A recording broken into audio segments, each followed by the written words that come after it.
बच्चों, welcome to the commerce stream. चलो अब बात करते हैं कॉमर्स स्ट्रीम में आने के बाद कुछ नए सब्जेक्ट्स हमारे पास आए हैं, तो वो क्या है। अगर हम बात करें इकोनॉमिक्स की तो वो तो हम 9 से पढ़ते आ रहे हैं, वो कोई नया सब्जेक्ट हमारे लिए नहीं है। If you talk about the business studies, so business के बारे में भी सबको पता है, सबके घरों में बहुत सारे बिजनेसमैन भी हैं बड़े बड़े, तो ऑब्वियसली बात है कि वो बिजनेस के बारे में जानते हैं। But if you talk about the accountancy, so accountancy is a new subject for you. Accounts क्या है? बहुत बच्चे सोचते हैं यार अकाउंट्स मैथ्स, नहीं मुझे नहीं करना। तो ऐसा नहीं है बच्चों, जो हमने 9th 10th algebraic expressions, identities, वो वाला मैथ्स यहाँ पे नहीं है, एप्लीकेबल ही नहीं है। वो वाला मैथ्स यहाँ पे है जो आप बचपन से करते आ रहे हो, प्लस माइनस, आना जाना, लेना देना, नॉर्मल मैथ्स है जिससे आपको डरने की बिल्कुल भी जरूरत नहीं है। ओके, सो अब हम बात करते हैं तो ये अकाउंट्स है क्या सब्जेक्ट है अकाउंटेंसी। सो अकाउंट्स कोई नई चीज नहीं है बच्चों, अकाउंट्स वही है जो काम हम बचपन से करते आ रहे हैं। लाइक जब थोड़े बड़े हो जाते हैं, मम्मा पैसे दे देती है, पॉकेट मनी भी दे देती है स्कूल के लिए, चलो बेटा 100 रुपीज ले जाओ और ठीक है जो कुछ खाना है, खरीदना है कैंटीन से आप ले लेना, बट हाँ ध्यान रखना कितना खर्च किया, कितना लिया। तो यही जैसे अब हम कैंटीन गए, मैंने इतने का बर्गर लिया, इतने का मैंने एक फ्रूटी ले लिया, तो ठीक है भैया इतना मैंने पेमेंट कर दिया है, अब मुझे कितना वापस करोगे, अब मुझे इतना पैसा वापस मिलना चाहिए। तो ये अकाउंट्स, ये हिसाब किताब आप बचपन से सीख जाते हो जब आप थोड़े से मैनेज करने लायक हो जाते हो। सो दिस इज द अकाउंट्स बच्चा। जो बच्चों के लिए अकाउंट्स है वो यही है, यानी कि अपने हिसाब किताब को अच्छे से मेंटेन करना, दिस इज द अकाउंट। अगर हम थोड़ा सा और बड़े हो जाते हैं, ब्रॉड लेवल पे बात करते हैं, बहुत ब्रॉड लेवल पे नहीं, if I talk about the housewife कि हाँ भाई मम्मा को पैसे मिले, स्टार्टिंग में जैसे पापा देते ही है कि हाँ भाई ये घर खर्च के लिए पैसे हैं, आपको इतना है, इतने में आपको पूरा का पूरा अपना रिकॉर्ड मेंटेन करना है। तो जब मम्मा करती है तो हाउ मच शी रिसीव्ड, वो पहले एंट्री करेगी कि हाँ भाई इतना दिया था, मेरे पास स्टार्टिंग में इतना पैसा है, अब यहाँ इतना चला गया, फिर इतना इस चीज के लिए चला गया, इतना इस चीज के लिए चला गया, तो लास्ट में मेरे पास कितना बचा, और जो बचा है क्या वो ठीक है, कहीं कुछ ऐसा तो नहीं है मैं खो दिया या कुछ ऐसा हो गया। तो हर कोई अपने बैलेंस को देखता है, क्या वो ठीक है, कहीं और कुछ मैनेजमेंट कुछ बिगड़ा तो नहीं मेरा, कहीं कुछ और हिसाब किताब खराब तो नहीं हुआ था मेरा, कहीं खो तो नहीं गए। तो this is the accounts for the हाउसवाइफ्स। तो यानी कि अकाउंट्स तो हाउसवाइफ्स भी बना रही हैं, सब बना रहे हैं। और अगर हम थोड़े आपके ही लेवल पे बात करें, अरे भाई न्यू ईयर आ रहा है, पार्टी तो बनती है, या 10th का रिजल्ट आ गया, पार्टी तो बनती है भाई। तो हम क्या करते हैं, सब फ्रेंड्स को कलेक्ट किया, चलो भाई मूवी देख के आएंगे, या कुछ और छोटी मोटी पार्टी ऑर्गेनाइज करते हैं, चलो डीजे भी लगवा लेते हैं। तो क्या करेंगे यार, कलेक्शन तो चाहिए ना, फ्रेंड्स को इकट्ठा किया कि हाँ भाई चलो तुम इतना दे दो, तुम इतना दे दो, तुम इतना दे दो, मतलब कि जितने भी फ्रेंड्स हैं सबसे मनी कलेक्ट किया। फिर उस मनी को कलेक्ट करके जो भी टोटल अमाउंट है, ठीक है भाई अब कहाँ कहाँ खर्च करना है, अच्छा चलो ये कर लेते हैं because we have the lots of amount, अगर कम है तो चलो ये रहने देते हैं, ये चीज मैनेज कर लेते हैं। तो यानी कि हमें कहाँ कहाँ खर्च करना है ये हम सारा मैनेज ही तो कर रहे हैं। तो this is a management accounting which you do, जो आप करते भी हो, करते आए भी हो और हमेशा करते भी रहोगे। तो मैम ये तो आप यही चीज बोल रहे हो कि ये काम तो हम करते आए हैं, तो अकाउंटेंसी तो हमारे लिए कुछ नया है ही नहीं। हाँ बच्चा, अकाउंट्स कुछ नया नहीं है, बट अब आप एज अ सब्जेक्ट पढ़ने जा रहे हो तो आपको बस ये ध्यान रखना है कैसे रिकॉर्ड करना है। क्योंकि समटाइम जब हम लेमैन लैंग्वेज पे, यानी कि जब हम आम जिंदगी में करते हैं, तो हम उसकी प्रॉपर रिकॉर्डिंग नहीं करते, कहीं भी किसी रजिस्टर्स पे लिख लिया, किसी पेपर पे लिख लिया, वो पेपर समटाइम खो भी जाता है ना। बट अब एज अ अकाउंटेंट अगर हमें इन फ्यूचर कंपनी के रिकॉर्ड्स देखने हैं, ये देखना है कि कंपनी को कहाँ से कैश मिला, कहाँ चला गया, तो उनको हम खो नहीं सकते, क्योंकि अगर वो खो गए तो कंपनी का प्रॉफिट लॉस तो पता ही नहीं चल पाएगा। तो इसलिए इन रिकॉर्ड्स को प्रॉपर मेंटेन कैसे किया जाएगा इन फ्यूचर, यही हम सीखेंगे अपने अकाउंट्स में। सो this is the accounts for you कि हाँ अब मुझे इन अकाउंट्स को कैसे मेंटेन करना है, कैसे मैनेज करना है और कैसे रिप्रेजेंट करना है for the different user. This is the accounts. So if I talk about the branches of accounting, So we have the three branches of accounting here.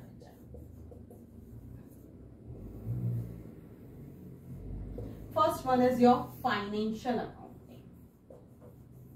Financial से पता ही, नाम से ही पता चल रहा है फाइनेंस के बारे में बात हो रही है, और फाइनेंस मतलब पैसा। जब हम पैसे की बात करते हैं तो this is called your financial accounting. यानी कि मैं सिर्फ उन ट्रांजैक्शंस को रिकॉर्ड करूंगी जो कि सिर्फ मॉनेटरी टर्म्स की होंगी। मॉनेटरी टर्म्स यानी कि जो पैसे से लिंक होंगे। अगर मैंने किसी को भी पैसा दिया, so I will record this, so this is your financial accounting. लेकिन उस पर्सन ने कितनी अच्छी सर्विस मुझे दी या कितनी खराब सर्विस मुझे दी, ये मैं रिकॉर्ड नहीं करूंगी, बिकॉज मैं उसका मॉनेटरी टर्म्स नहीं बता सकती हूँ। सो जिन टर्म्स को, जिन चीजों को मैं पैसे के उसमें फॉर्म में रिप्रेजेंट करूंगी, this is called your financial accounting. Next branch is your cost accounting. Cost से पता ही चल रहा है, कॉस्ट यानी कि किसी भी चीज को बनाने का खर्चा, तो वो हमारा कॉस्ट कहलाता है। हम अभी तो बच्चे हैं, चलो ठीक है, आफ्टर कॉलेज हमने कोई सोचा कि चलो यार छोटी मोटा कुछ बिजनेस स्टार्ट कर देते हैं। अगर हमारी मम्मा को बहुत अच्छा अचार डालना आता है, ठीक है, तो हमने क्या किया, चलो यार अचार डालने का ही बिजनेस स्टार्ट कर देते हैं। अब अचार डालना है, गर्मी का सीजन आ रहा है, चलो यार मैंगो का अचार डलवा देते हैं मम्मा से और बेचते हैं और प्रॉफिट अर्न करते हैं। तो मैंगो आएंगे, मैंगो के लिए एक कंटेनर भी चाहिए, मसाले भी आएंगे, भैया बहुत सारी कॉस्ट है, तो उन सबको भी तो देखना पड़ेगा कि कितनी कॉस्ट आ रही है। और इसके अलावा अगर हमें कोई पब्लिसिटी करनी है, अपना सबको बताना है, एडवर्टीजमेंट करनी है कि हाँ भाई वी आर मेकिंग द अचार, और उसके बाद हमें अपना प्रॉफिट भी देखना है। तो ये जितना भी हम सारा का सारा, तभी तो हम सेल प्राइस डिस्कस कर पाएंगे, क्योंकि अगर किसी चीज का खर्चा नहीं पता तो हम प्रॉफिट कैसे डिसाइड करेंगे और फिर उसके बाद हम सेल प्राइस कैसे डिसाइड करेंगे।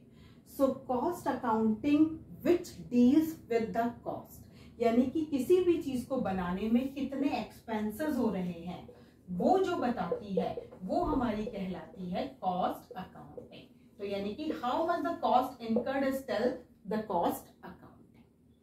And the last branch is management accounting. अब मैनेजमेंट अकाउंटिंग क्या है भाई?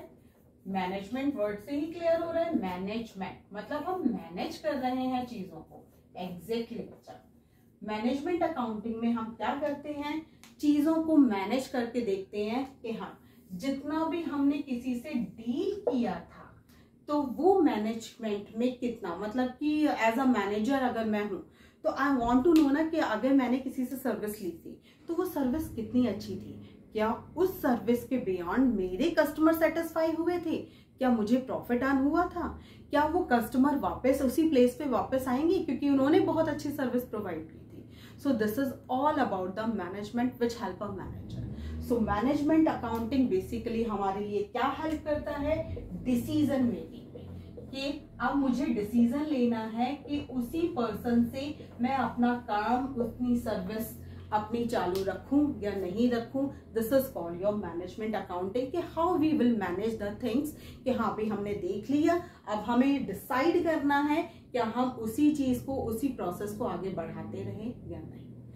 सो here the branches of accounting. So here we have the 3 branches, financial accounting, cost accounting and third one is management accounting.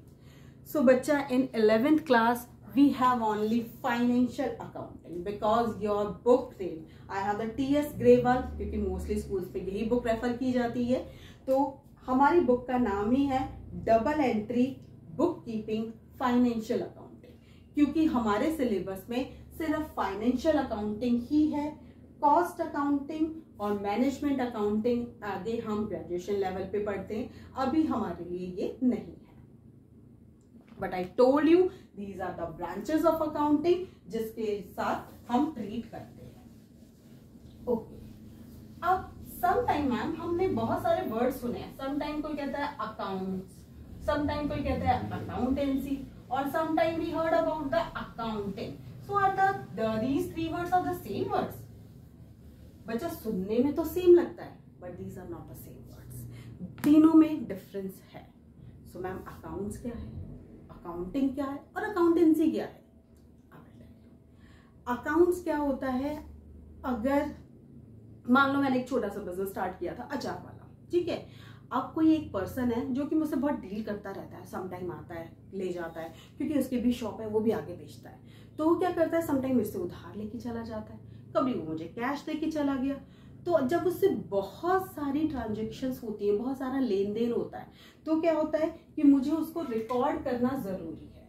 अब जब मैं उसको record कर रही हूँ एक रजिस्टर में, और मैंने उसके नाम से रिकॉर्ड कर दिया कि भैया वो राम भैया है, और उसका अकाउंट जो है, उसका खाता खोल लो, उसकी अलग से नोटबुक बना लो, क्योंकि वो बार बार आते हैं, कुछ ना कुछ लेके जाते हैं, देके जाते हैं। सो उनका अकाउंट्स आप क्रिएट कर लो। So this is your accounts.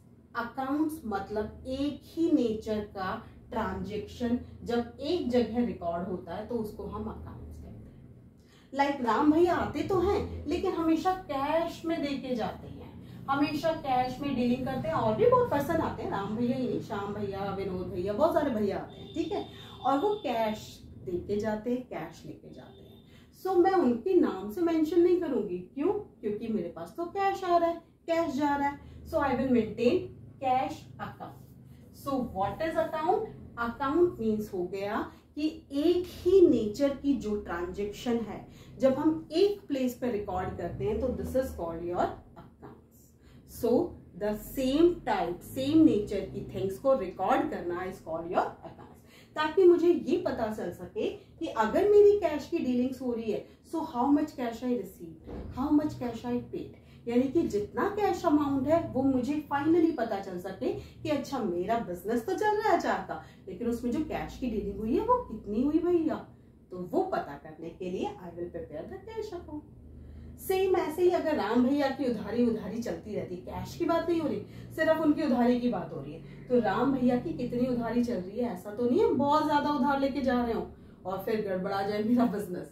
तो इतनी उधारी भी नहीं रखनी है, क्योंकि सामान भी तो लेना होता है।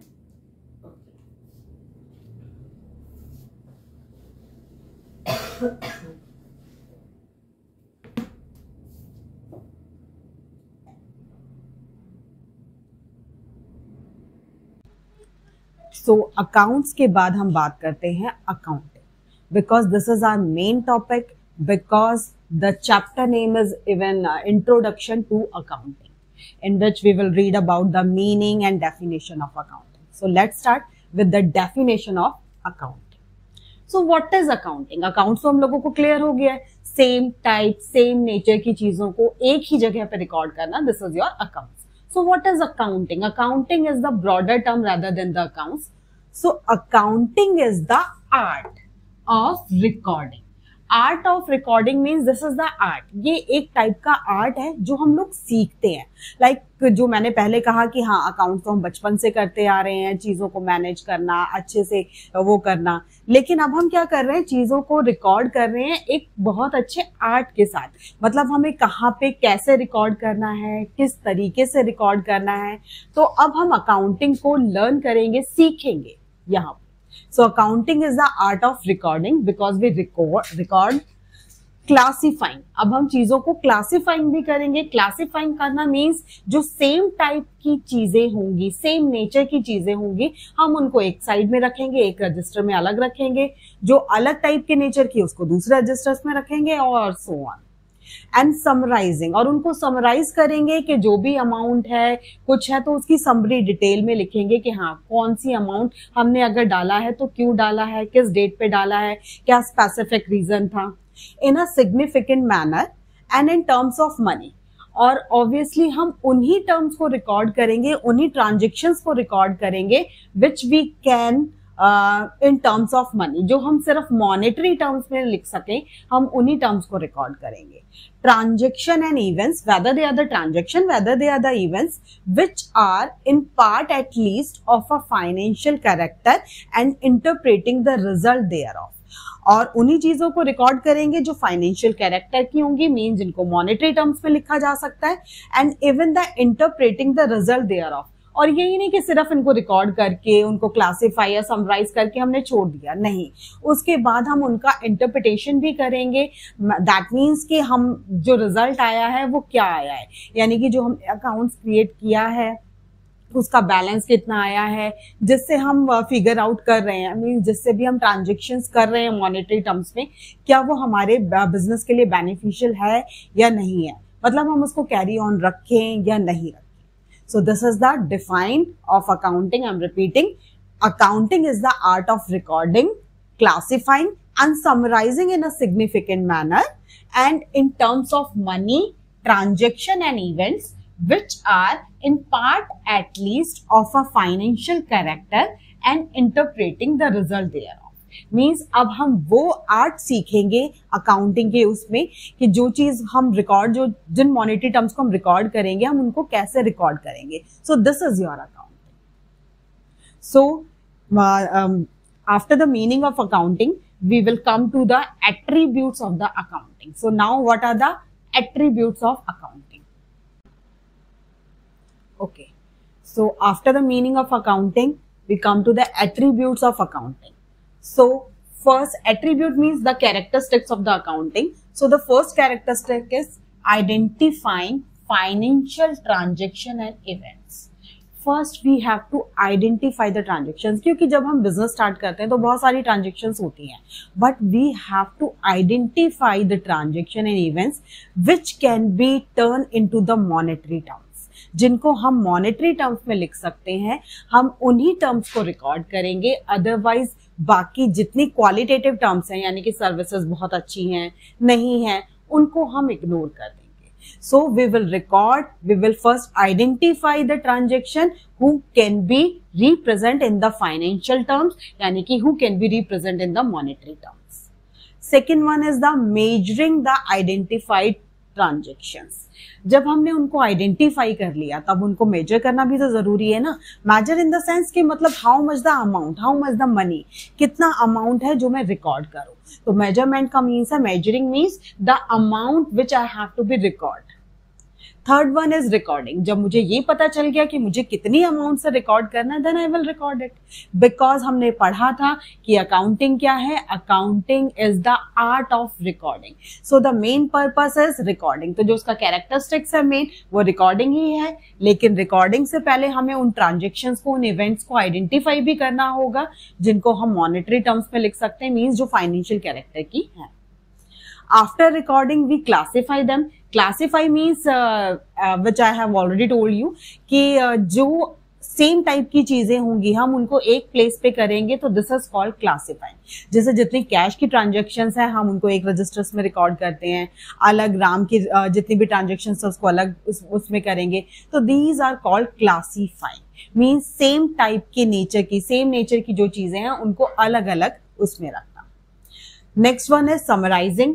समराइजिंग मीन्स अब हम उनकी समराइज करेंगे कि जो भी हमने उनको अलग अलग कैटेगरी में रखा और रिप्रेजेंट किया, उससे हमारी अब क्या समराइज हो रहा है. सो समराइजिंग के लिए we will make trial balance,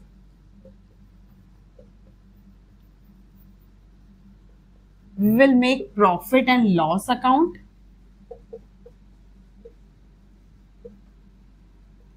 and the balance sheet.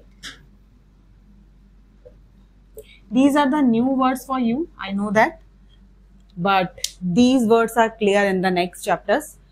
So what are the trial balance? Means हम जितनी भी चीजों को क्लासिफाई कर रहे थे, लाइक कैश का, राम का, तो उनका कितना कितना डीलिंग हुआ है, उनसे कितने अमाउंट की डीलिंग्स हुई है, वो सारा हम रिकॉर्ड करते हैं एक जगह पे ट्रायल बैलेंस में. उसके बाद हमें कंपनी का ये तो देखना ही पड़ेगा कि प्रॉफिट हुआ है या लॉस हुआ है, तो उसको देखने के लिए we will make a account which is called profit and loss account. और last one is the balance sheet. Balance sheet होता है बच्चों जो कि हमें कंपनी की फाइनेंशियल पोजीशन के बारे में बताती है. फाइनेंशियल पोजीशन मींस ये बताती है कि कंपनी के पास कितनी चीजें हैं, कितनी उधारी चल रही है कंपनी की. तो दैट मींस कंपनी, क्योंकि जब भी कोई कंपनी स्टार्ट होती है तो ऑब्वियसली बात होती है कि वो खुद के अपने पैसे से अगर बिजनेस स्टार्ट करेगी तो एक बहुत लार्ज स्केल पे नहीं कर पाएगी, और अगर लार्ज स्केल पे बिजनेस नहीं होगा तो लार्ज ह्यूज प्रॉफिट भी नहीं होगा. So if we want that the profit would be huge, so we have to invest the more and more amount. तो अगर पैसा ज्यादा लेना है तो खुद का इतना पैसा समटाइम नहीं होता, तो हम क्या करते हैं, हम बैंक से लोन करते हैं, हम आउटसाइडर से लोन लेते हैं. तो जितना भी अमाउंट हमारे पास होता है, so these are called are liabilities.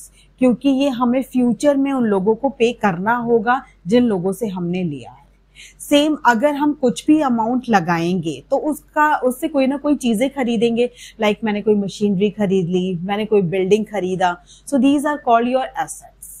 तो बैलेंस शीट हमारी फाइनेंशियल पोजीशन को बताती है। फाइनेंशियल पोजीशन मतलब मेरे पास कितनी एसेट्स हैं, कितनी चीजें मैंने खरीदी हैं अपनी कंपनी में, और कितनी मेरी लायबिलिटीज है, मतलब कितना मेरा बोरोड अमाउंट है जो कि मुझे फ्यूचर में पे करना है। सो समराइजिंग में हमें यही चीजें बनानी होती है, trial balance, profit and loss account and balance sheet. So don't worry about them, क्योंकि ये हम आगे फर्दर चैप्टर्स में पढ़ेंगे। The next one is analysis and interpretation. अब जब हमने इन चीजों को बनाया, profit and loss, balance sheet, so the comparison should be there ना, कि हाँ भी अगर मुझे लास्ट ईयर इतना प्रॉफिट हुआ था, इस साल कितना हुआ है, कम हुआ है, ज्यादा हुआ है, क्या रीजन है। सो ऑब्वियसली बात है, क्योंकि अकाउंटिंग सिर्फ रिकॉर्डिंग, क्लासिफाइंग और सिर्फ प्रॉफिट और लॉस निकालने तक सीमित नहीं है, इतनी लिमिट नहीं है उसकी। हम उससे ज्यादा बियॉन्ड सोचना चाहेंगे कि अगर हमें प्रॉफिट अगर हमारा इंक्रीज नहीं कर रहा, so what are the reasons कि मेरा प्रॉफिट इंक्रीज क्यों नहीं कर रहा है। तो मैं उन आउटकम्स को निकालूंगी कि हाँ, जिसकी वजह से मेरा प्रॉफिट मैक्सिमम टू मैक्सिमम हो सके। So these are called your analysis and interpretation. And the last one is communicating. Obviously है कि जो हम प्रॉफिट कैलकुलेट कर रहे हैं, हम जो एसेट्स, लायबिलिटीज बता रहे हैं बैलेंस शीट के थ्रू, वो हम कम्युनिकेट भी करेंगे, so the outsider can invest their money into the company. क्योंकि जब उन लोगों को ये पता लगेगा कि हाँ, कंपनी जो है day by day, year by year अपना प्रॉफिट इंक्रीज कर रही है, अच्छा परफॉर्मेंस दे रही है, so they will buy our shares के शेयर्स अगर हमारे वो खरीदेंगे, तो that means they are interested to invest their amount in the company. That means so communicating is very essential for us, क्योंकि अगर हम ये अकाउंट्स बना रहे हैं तो हमें आउटसाइडर्स और सम इंटरनल्स लाइक जो हमारे वर्कर्स हो गए, उनको भी ये सारी चीजें शेयर करना जरूरी है, क्योंकि एक मोटिवेशन मिलता है कि हाँ, मेरी कंपनी प्रोग्रेस कर रही है। तो इन सारी चीजों से हमें ये पता चलता है कि हम कितना ज्यादा अच्छा डील कर रहे हैं। Okay, after attribute we have the objectives of accounting. अब है अकाउंटिंग के ऑब्जेक्टिव्स क्या है, क्या पर्पस है कि हम अकाउंटिंग्स को, रिकॉर्डिंग, क्लासिफाइंग ये सब कर रहे हैं, क्या रीजंस हैं। सो वही ऑब्जेक्टिव्स है mainly. First one is maintaining accounting records, कि जो हमारे अकाउंटिंग रिकॉर्ड्स हैं वो मेंटेन हो जाते हैं प्रॉपरली, बिकॉज अगर हम रिकॉर्डिंग्स नहीं करेंगे, सो ऐसा हो सकता है कि जो भी हमने डीलिंग्स की थी, जो भी हमारी ट्रांजेक्शन्स थी, वो इधर उधर मूव ऑन हो जाए, हमें याद ना रहे, हमारी मेमोरी रिप्लेस हो जाए। सो मेंटेनिंग अकाउंटिंग रिकॉर्ड्स, जितने भी हमारे अकाउंटिंग रिकॉर्ड्स हैं उनको प्रॉपरली मेंटेन रखने में अकाउंटिंग्स हमारी हेल्प करता है। So this is the first objective of accounting. The second one is determining the profit or loss. As I've already told you कि हम profit and loss account बनाते हैं to know about the profit or loss of the business. So हमें ये इसका main objective भी हो गया कि हमें ये yearly बता रहा है कि कंपनी को profit हो रहा है या loss हो रहा है. So year by year we calculate the profit or loss of the company. We determine it. Next one is determining the financial position. Financial position कौन बताएगा? Balance sheet, because financial position means how much the assets and how much the liabilities of the company is called balance sheet. तो balance sheet हमें बताती है कि एक company की financial position कैसी है। So this is the objective कि determine the financial position. Next one is facilitate management. Management को कैसे हेल्प करता है? मैनेजमेंट का मेन काम होता है कि अगर मेरा बिजनेस का प्रॉफिट पहले साल इतना था, नेक्स्ट ईयर मुझे इतना प्रॉफिट नहीं हुआ, कम हुआ है, तो वो क्या करेगा? अपने बजट को कंट्रोल करने की कोशिश करेगा, उन एक्टिविटीज़ को, उन कॉस्ट को कंट्रोल करने की कोशिश करेगा जो हो रही हैं, जिसकी वजह से प्रॉफिट मार्जिन हमारा ज़्यादा नहीं हो रहा। तो मतलब मैनेजमेंट को हेल्प करता है उन चीज़ों को कंट्रोल करने के लिए जो मैनेजमेंट के हाथ में होती हैं। That means cost control, budget control, इसके अलावा कुछ और फोरकास्टिंग करनी है। दैट मीन्स किसी से हम डीलिंग कर रहे हैं लेकिन उससे डीलिंग हमें ज़्यादा महंगा पड़ रहा है, तो वो अलग डीलर्स को ढूंढेंगे कि हाँ, हम कोई और वेंडर्स ढूंढते हैं जिससे हम अपनी सेल या परचेजिंग का जो वो है हमारा प्रोसेस वो स्टार्ट कर सके। सो मैनेजमेंट को बेसिकली हेल्प करता है बहुत सारी चीज़ों में, फोरकास्टिंग के लिए, बजटरी कंट्रोल के लिए और ऑब्वियसली कॉस्ट कंट्रोल के लिए। Next one is the providing accounting information to the users. We have already discuss about it. Users, internal users, अभी हम आगे भी इसके बारे में डिटेल में पढ़ेंगे, क्योंकि users can be the internal users, external users. Internal users में हमारे आते हैं हमारे वर्कर्स, खुद ऑनर, क्योंकि वो ये जानना चाहता है कि हाँ मेरा जितना भी प्रॉफिट है या मेरी जो फाइनेंशियल पोजीशन है वो इस ईयर क्या शो कर रहा है. और ऐसे ही एक्सटर्नल भी जानना चाहते हैं कि कंपनी कितना अच्छा परफॉर्म कर रही है, नेक्स्ट ईयर कितना और ज़्यादा कर सकती है, ताकि वो अमाउंट इन्वेस्ट करें या नहीं करें ये डिसीजंस वो ले सकें. And the last one is protecting business assets.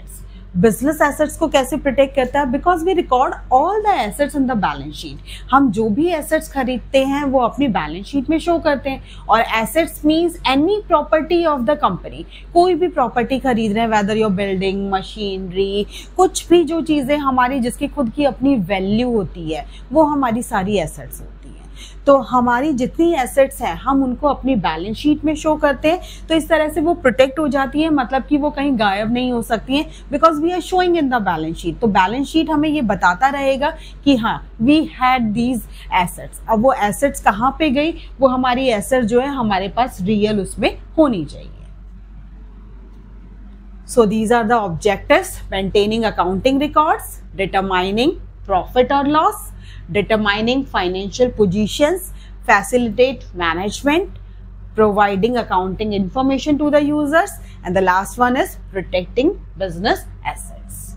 After objective, we will do the functions of accounting. So what are the function? Function means जो काम हम करते हैं बिजनेस में, these are called the functions, कि हम क्या काम कर रहे हैं. तो सेम अकाउंटिंग क्या काम करती है? अकाउंटिंग के क्या काम है, काम क्या फंक्शंस करती है? सो फर्स्ट फंक्शन होगा अकाउंटिंग का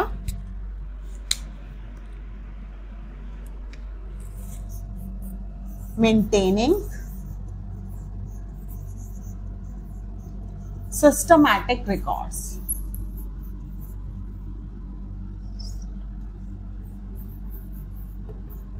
जैसे कि हमने पहले भी बात किया था कि सिस्टमैटिक रिकॉर्ड्स ही मेन काम है अकाउंटिंग का, क्योंकि accounting is the art of recording. लेकिन जो रिकॉर्डिंग है वो एक सिस्टमैटिक वे में कर रही है. This is the main function of the accounting. I forgot to write about it. Function of accounting.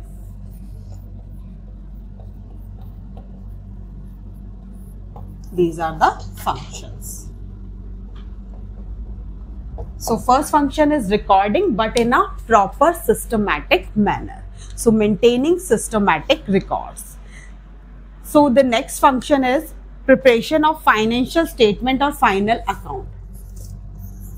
Preparation of final accounts.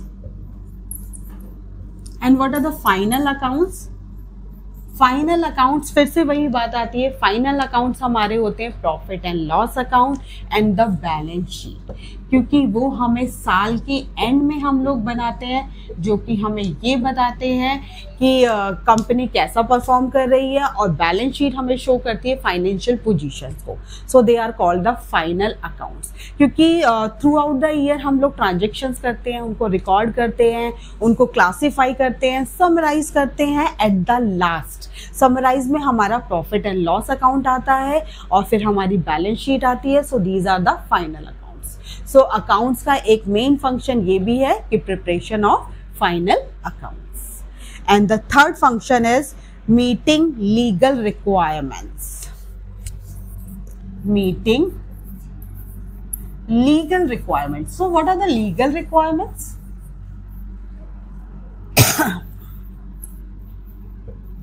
Legal requirements means जो भी हमारा टैक्स है, जो भी हमारा कोर्ट के थ्रू कुछ भी जा रहा है, so they are all legal requirements कि कितना हमें टैक्स भरना है.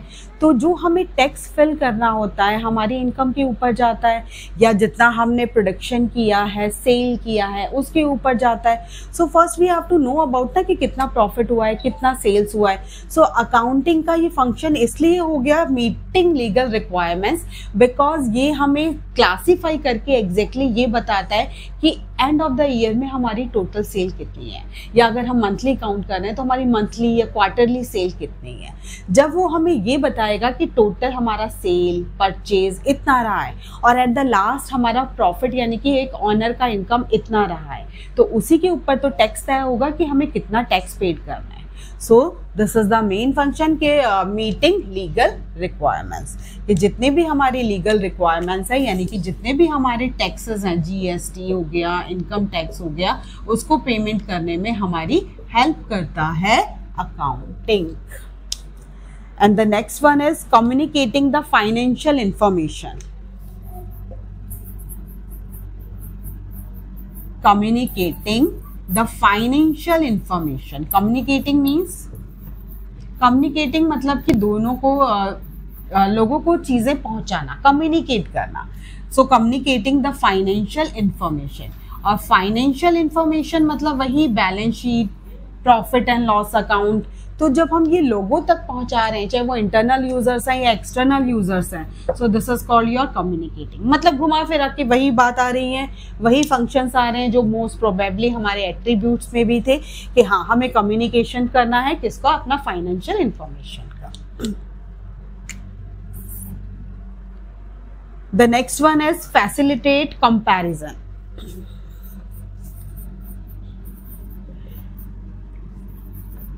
कंपैरिजन करना कैसे आसान हो जाता है?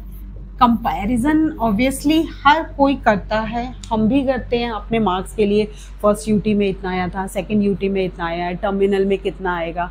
सो ऑब्वियसली यहाँ तो प्रॉफिट लॉस पूरी सारी चीज़ें हमारे उसके अंदर हैं, तो हमें कंपैरिजन करना तो बनता ही है, कितना अमाउंट है, कितना परचेज है, सेल्स कितना हो रहा है। सो अकाउंटिंग जैसे कि सारा रिकॉर्ड्स मेंटेन कर रहा है, प्रॉफिट एंड लॉस मेंटेन कर रहा है, तो उसके लिए हमारे लिए कंपैरिजन जो करना होता है, हमारे लिए फैसिलिटी प्रोवाइड कर रहा है कि हम इजीली कंपैरिजन कर पाते हैं ईयरली टू ईयरली। और मोस्ट प्रोबेबली हम अपना प्रॉफिट एंड लॉस और बैलेंस शीट से भी ये देख सकते हैं कि हाँ लास्ट ईयर हमारे पास कितने बैलेंसेस थे, कितनी आउटसाइडर लायबिलिटीज थी, इस साल भी वही लायबिलिटीज हैं या हमने कुछ रिडक्शन हुआ है, या कैश बैलेंस कितना चल रहा था। तो मतलब जितनी चीजें हैं वो हमारे लिए कंपैरिजन करना आसान हो जाता है through accounting. And the last function of accounting is assistance to management.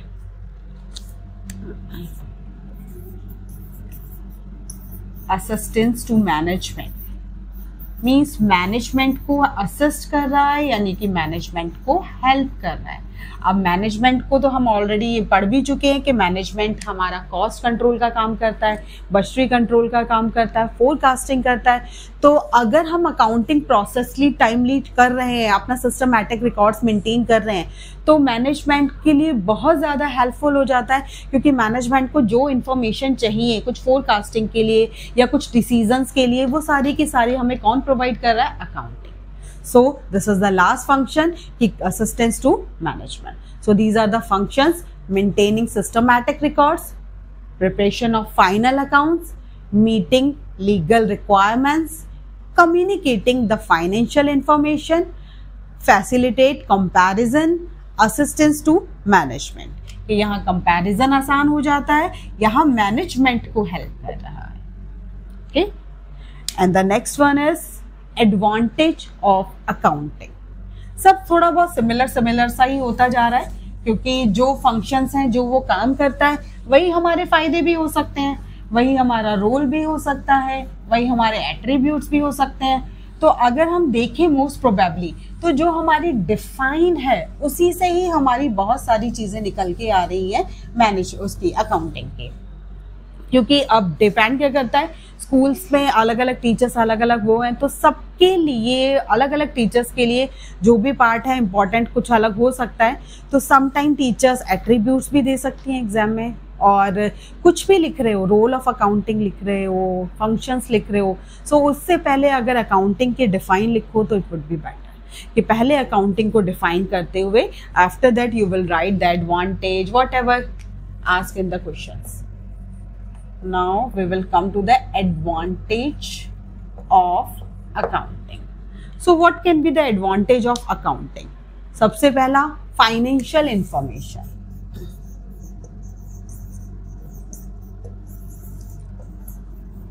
Financial information अभी अभी हम लोगों ने डिस्कस किया है। फाइनेंशियल इंफॉर्मेशन मीन्स वही फाइनल अकाउंट्स, यानी कि हमारा profit and loss account, balance sheets, हमारा ट्रेडिंग अकाउंट के बारे में अभी हम लोगों ने इतना डिस्कस नहीं किया।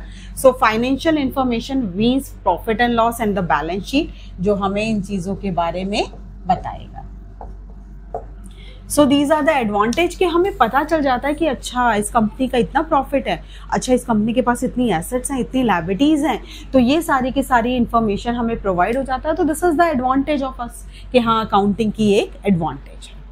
And the next advantage is assistance to management.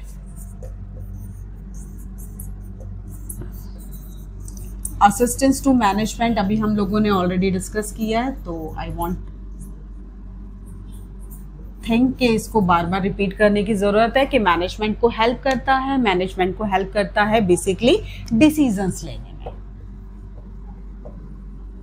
कि जितने भी इंपॉर्टेंट डिसीजंस मैनेजमेंट को लेने हैं, चाहे वो बजटरी के हैं, चाहे वो कॉस्ट रिडक्शन के हैं, मैनेजमेंट अपना डिसीजंस ले सकता है through accounting. Next one is replace memory. ये तो सबको पता है, सबकी याददाश्त इतनी तेज तो नहीं होती, इसलिए हम लोग अपनी चीज़ों को रिकॉर्ड करके रखते हैं कि हाँ भाई अगर हमें कोई भी चीज़ देखना है इन द फ्यूचर कि हमने क्या किया था, कितने मार्क्स आए थे। अगर किसी से पूछा जाए भैया 5th क्लास में कितने मार्क्स आए थे, किसी को याद नहीं होगा, क्योंकि मेमोरी इतनी शार्प भी नहीं है हम लोगों की कि हमें सारी चीज़ें याद रह सके। तो इसलिए हम चीज़ों को क्या करते हैं, हम चीज़ों को रिकॉर्ड करते हैं। अब जब हम चीज़ों को रिकॉर्ड कर रहे हैं तो दिस इज द एडवांटेज कि हाँ भाई हमारी भाई मेमोरी रिप्लेस हो सकती है। So this is the advantage कि हाँ भाई हमने सारी की सारी चीज़ें मेंटेन की हुई हैं, तो हम अपनी मेमोरी का वो ना करते हुए हमारे पास सारी चीज़ें रिटर्न प्रूफ में मिल सकती हैं। The next advantage is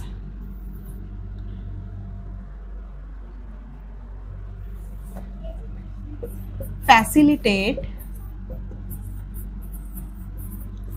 comparative study. ये हम लोग ऑलरेडी भी पढ़ चुके हैं और हम ये एडवांटेज में भी पढ़ रहे हैं। सो सेम पॉइंट रिपीट हो सकता है बिकॉज ये हमारा एडवांटेज भी है, ये हमारा फंक्शन भी था।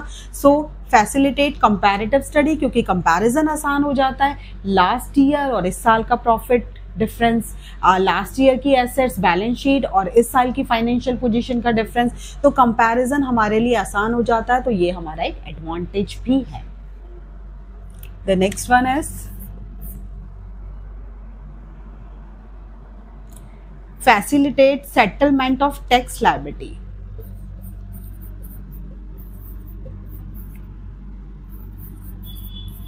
Settlement of tax liability.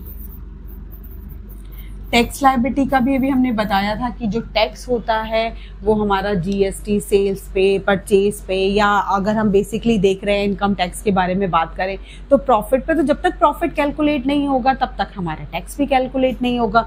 तो ये भी हमारा एक एडवांटेज बनता है कि facilitate settlement of tax liability, कि हमारा कितना हम लायबल हैं टैक्स पेड करने के लिए वो हमें पता लग जाता है और हम उसका सेटलमेंट कर पाते हैं इजीली टैक्स का, कि how much we have to pay the tax to the government, because the tax is always be calculated on the profit or the income.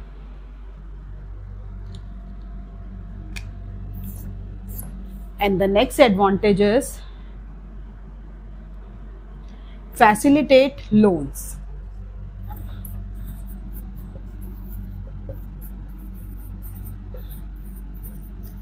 भैया लोन्स कैसे मिलेंगे हमें? जैसे अगर मुझे बैंक से लोन चाहिए, मान लो मुझे कहीं कुछ और पैसा इन्वेस्ट करना है या मुझे कोई लैंड खरीदना है और मुझे लोन की ज़रूरत है because I don't have the money on me, मेरे पास अब नहीं है पैसा और मुझे बाहर से लेना है, तो लोग मुझ पे विश्वास कैसे करेंगे?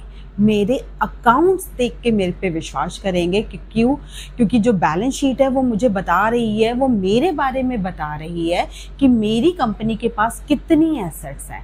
यानी कि अगर मेरे पास इतनी एसेट्स हैं कि मैं उनकी फ्यूचर में उनकी पेमेंट कर सकती हूँ उनके लोन की, तो कोई भी मुझे अपना लोन देने के लिए रेडी हो जाएगा, क्योंकि मुझे देखकर, मैं कैसी हूँ, मेरा बिहेवियर देखकर लोन नहीं दिया जाएगा।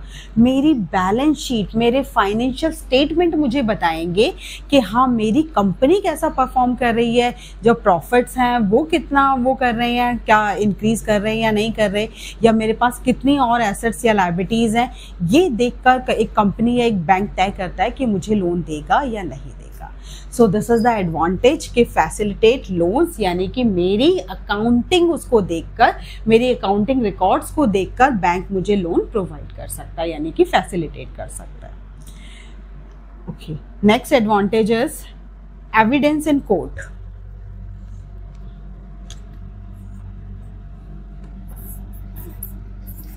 एविडेंस इन कोर्ट, कोर्ट में हमें क्या जरूरत पड़ सकती है कि हमें इन चीज़ों की, अकाउंटिंग की ज़रूरत पड़े। समटाइम क्या होता है कि जो भी पर्सन है, बिजनेसमैन है, कई बार ऐसा होता है कि उसका बिजनेस बहुत अच्छा नहीं चल रहा, बहुत ज़्यादा लॉस में चल रहा है, year by year, monthly, day by day, इतना ज़्यादा लॉस में हो जाता है कि उसकी लायबिलिटीज़ जो होती हैं उसकी एसेट से ज़्यादा हो जाती है।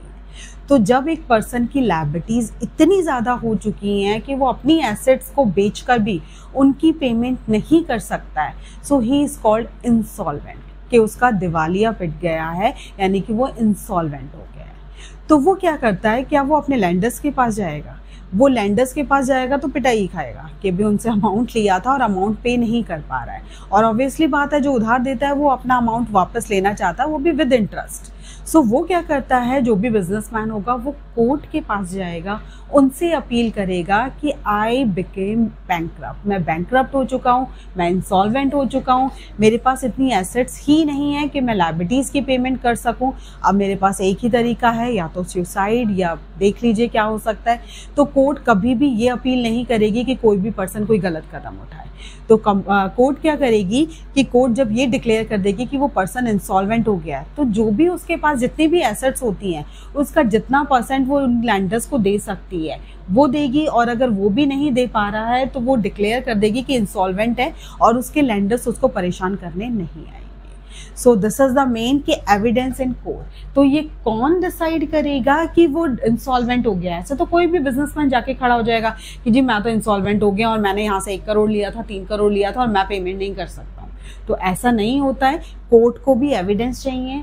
वो एविडेंस कौन होंगे? हमारे बैलेंस शीट होगी, हमारा प्रॉफिट एंड लॉस होगा, जो ये शो करेगा कि हाँ ये पर्सन वाकई में इंसॉल्वेंट हो गया है। और फिर जब ये डिक्लेयर हो जाएगा कि वो इंसॉल्वेंट हो गया, तो जो आगे फर्दर प्रोसेस होगा वो करेगा।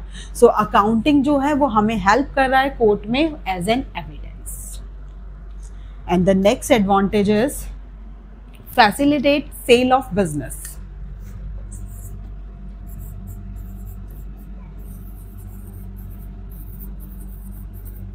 सेल ऑफ बिजनेस, अगर मुझे अपना बिजनेस सोल्ड करना है, मान लो मैंने बिजनेस चलाया है लेकिन अब मुझे कहीं जाना है या कोई प्रॉब्लम है जिसकी वजह से मैं अपने बिजनेस को रन ऑन नहीं कर सकती हूँ और मुझे अपने बिजनेस को सेल करना है, सो मैं अपना सेलिंग प्राइस क्या बताऊँ, कितने में सेल करूं, ये भी कौन बताएगा? ये भी मेरे अकाउंट्स मुझे बताएंगे कि हाँ मेरा जो बिजनेस है उसकी वैल्यू इतनी है और उसका सेलिंग प्राइस इतना हो सकता है। तो यानी कि अकाउंटिंग मुझे बता रहा है कि how much could be the selling price of the business, कि जो मेरा बिजनेस है वो कितने में सेल किया जा सकता है। Next one is assistance in the event of insolvency.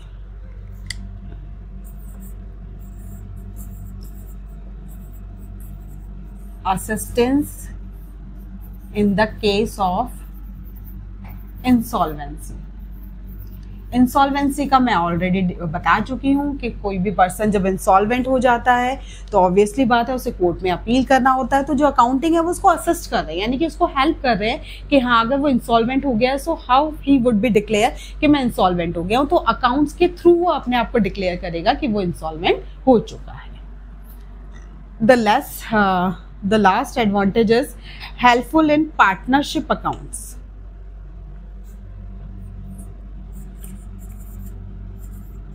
Helpful in partnership accounts.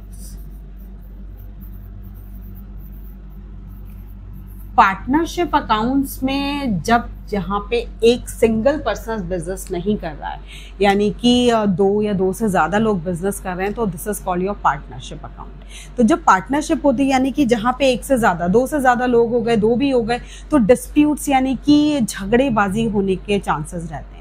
तो जहाँ झगड़ेबाजी होने के चांसेस रहते हैं, ऑब्वियसली वहाँ पे हमें सिस्टमैटिक रिकॉर्ड ज़रूर चाहिए, कितनी सेल हुई थी, कितनी परचेज हुई थी, कितना प्रॉफिट था, कितना हमारे बीच में बटेगा, कौन ज़्यादा काम करेगा, कैसा काम करेगा। तो जो अकाउंटिंग होगा, क्योंकि सारा रिकॉर्डिंग प्रॉपरली हम लोगों ने मैनेज कर रखा है, तो वो हमें हेल्प करेगा पार्टनरशिप अकाउंट्स में भी, यानी कि इट विल टेल्स कि इतना प्रॉफिट हुआ है तो पार्टनर्स के बीच में, दोनों के बीच में कितना डिस्ट्रीब्यूट होना चाहिए। या अगर कोई भी और डिस्प्यूट्स आ रहा है तो हमारे पास रिकॉर्ड्स हैं, किसने कितना एसेट्स में कितना इन्वेस्ट किया था या लायबिलिटीज में कितना इन्वेस्टेड है, किसका कितना कैपिटल है, तो उसके अकॉर्डिंग हमारे लिए काफ़ी हेल्पफुल हो जाता है in the partnership account. So these are the advantage of accounting, क्योंकि जब हम अकाउंट्स बना रहे हैं तो वो हमारे लिए क्या हेल्प कर रहे हैं, हमें फाइनेंशियल इंफॉर्मेशन प्रोवाइड कर रहे हैं, असिस्टेंस टू द मैनेजमेंट को डिसीजंस लेने में हेल्प कर रहे हैं, रिप्लेस मेमोरी इतनी शार्प हमारी नहीं होती हैं, तो इसलिए वो रिकॉर्ड्स जो हैं ऑलरेडी उसके लिए हमारी हेल्प कर रहे हैं। फैसिलिटेट कंपैरेटिव स्टडी, ऑब्वियसली जितना ईयरली टू ईयरली हम कंपैरिजन कर सकते हैं उसमें हमारी हेल्प करते हैं। Settlement of tax liability, when we decided the profit, उसमें हम उतना टैक्स भी कितना लायबल हो रहा है हमारा वो पेमेंट कर सकते हैं आसानी से। लोन्स हमें मिलेगा ड्यू टू आवर अकाउंट्स, के हाँ भी हमारे अकाउंट्स क्या शो कर रहे हैं हमें, उसके हिसाब से ही हमें बैंक या आउटसाइडर्स लोन देंगे। Evidence in the court and assistance in the case of insolvency, जब इंसॉल्वेंट हो गए हो तो कोर्ट में वो एविडेंस भी है हमारे लिए अकाउंट्स, और हमें हेल्प कर रहे हैं कि हम इंसॉल्वेंट हो गए हैं डिक्लेयर करने में। ऐसे ही सेल ऑफ बिजनेस, क्योंकि हमारे पास जितना हमारा अकाउंट्स हमें बताएगा कि हमारी फाइनेंशियल पोजीशन कितनी है, उतना ही हमारा सेलिंग प्राइस फिक्स हो जाएगा। And the last one is helpful in the partnership account. So partnership में हमें कितना हेल्प करेगा, तो वो पार्टनर्स के बीच में जितने डिस्प्यूट्स होंगे उनको रोक सकता है।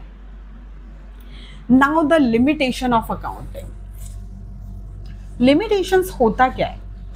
लिमिटेशंस मीन्स होती हैं बुराइयां, यानी कि अभी तो हमने कहा अकाउंट्स बहुत अच्छा है, सब कुछ सिस्टमैटिक रिकॉर्ड्स रखता है, फाइनेंशियल पोजीशन के बारे में बताता है, टैक्स पेमेंट करने में भी आसान है, इवन कोर्ट्स में भी एविडेंस है, लेकिन हर एक चीज़ में अगर अच्छाइयाँ होती हैं तो कहीं ना कहीं बुराई भी होती है। तो अब वो बुराई क्या है? So now we will discuss about the limitations of accounting.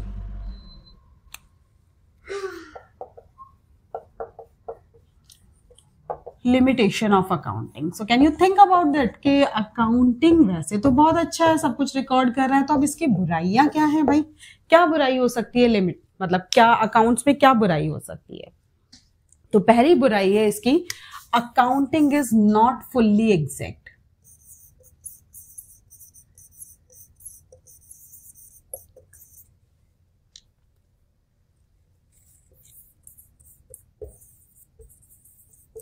Fully exact नहीं है मींस जो अमाउंट हम बैलेंस शीट में हम अपनी asset as an liability show कर रहे हैं वो एग्जैक्ट अमाउंट नहीं होती है। कैसे नहीं होती है मैम? अभी तो आप बता रहे हो एसेट्स भी है, लायबिलिटीज भी है, सब कुछ ऐसे ऐसे दिखा रहे हैं, फिर वो एग्जैक्ट कैसे नहीं है?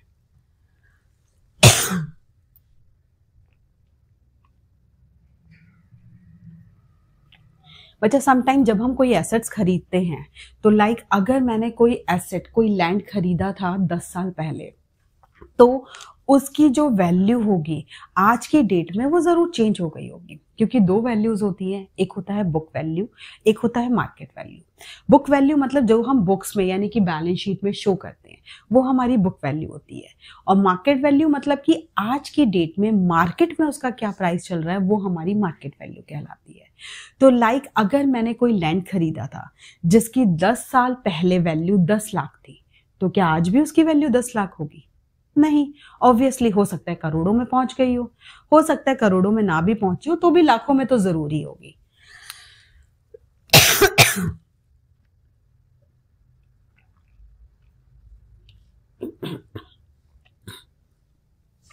बट जब हम अपनी एसेट्स को बैलेंस शीट में दिखाते हैं तो हम उसका रिडक्शन तो दिखाते हैं, या लैंड जब हम दिखा रहे हैं तो हम उतना ही अमाउंट दिखाएंगे, लेकिन हम उसको 10 लाख में अगर मैंने खरीदा था तो मैं 10 लाख ही लिखती आ रही हूँ, जबकि उसकी मार्केट वैल्यू कुछ और ही है। तो इसलिए हम कह सकते हैं कि accounting is not fully exact, मतलब जो उसकी मार्केट वैल्यू एग्जैक्टली वो नहीं दिखा रहा है, उससे कम दिखा रहा है, या समटाइम उससे ज्यादा भी हम हो सकता है, खैर ज्यादा नहीं दिखाएंगे, हम उससे कम दिखा रहे हैं जबकि हो सकता है, या समटाइम अगर कुछ ऐसा हुआ है कि हमने कोई मशीनरी खरीदी थी जो कि उस टाइम पे बहुत अच्छी रनिंग ऑन थी और मैं उस पर अपना बैलेंस शीट में उसकी वैल्यू दिखा रही हूँ, लेकिन वो मशीनरी आज के टाइम में नहीं चलती है, वो उस मशीनरी को सब नेग्लेक्ट कर चुके हैं कि वो इतनी अच्छी नहीं है, तो यानी कि उसका जो मार्केट प्राइस है वो डाउन हो गया है, और मैंने अगर उसे 50,000 में खरीदा था तो मैं उसको 50,000 में ही शो करती आ रही हूँ। तो that means accounting is not fully exact, मतलब जो अमाउंट मैं शो कर रही हूँ वो एग्जैक्ट अमाउंट नहीं है, उसमें कम भी हो सकता है, ज्यादा भी हो सकता है उसका market value. The next one is unrealistic information. Unrealistic information. Sometimes कुछ इंफॉर्मेशन जो हम दिखाते हैं वो अनरियलिस्टिक्स होती हैं। अनरियलिस्टिक्स मीन्स कह सकते हो कि कुछ चीज़ें जो कि हम दिखा रहे हैं बैलेंस शीट में, सेम यही कि मैंने कहा कि मेरे पास एक एसेट्स है, मैंने एक मशीनरी खरीदी थी, वो 10 साल चलेगी और 10 साल के बाद वो खत्म हो जाएगी, यानी कि वो एसेट्स अब नहीं रहेगी, क्योंकि हम मान के चलते हैं कि एक मशीनरी यार ये ज़्यादा से ज़्यादा 10 साल 12 साल, इससे ज़्यादा नहीं चल पाएगी। तो क्या वो मशीनरी की वैल्यू 10 साल या 12 साल ही चलेगी? नहीं, हो सकता है उससे पहले ही खत्म हो जाए, मशीनरी को हमने ओवर यूज कर लिया हो, या ऐसा भी हो सकता है कि नहीं वो मशीनरी ज्यादा यूज नहीं हुई या बहुत बेटरली थी, बहुत अच्छा वो था, वो मशीनरी अभी तक यूज हो रही है। तो यानी कि अनरियलिस्टिक इंफॉर्मेशन भी हो सकती है, क्योंकि कुछ चीजें ऐसी होती हैं जो हम बैलेंस शीट में जब दिखाते हैं अपने फाइनल अकाउंट्स में, तो कुछ फोरकास्टिंग पे भी डिपेंड करता है। तो जब हम कोई चीज दिखा रहे हैं, स्पेशली हम जब अपनी फिक्स्ड एसेट्स दिखाते हैं, तो हमेशा उतनी ही वैल्यूज पे नहीं दिखाते हैं, हम उनकी वैल्यूज पर ईयर कम करते जाते हैं, विच is called your depreciation. Depreciation means होता है the reduce in the value of an asset. इसके बारे में भी हम आगे डिटेल्स में करेंगे। अभी सिर्फ आप लोग इतना समझ सकते हो कि अनरियलिस्टिक इंफॉर्मेशन मीन्स यही है कि जो भी हम इंफॉर्मेशन दिखा रहे हैं या जो भी हम वैल्यू दिखा रहे हैं, वो जरूरी नहीं है कि सेम हमारे पास जो रियल में है वो सेम रियल में, बैलेंस शीट में और रियलिटी में सेम हो। ठीक है। The next limitation is accounting ignores the qualitative elements. It ignores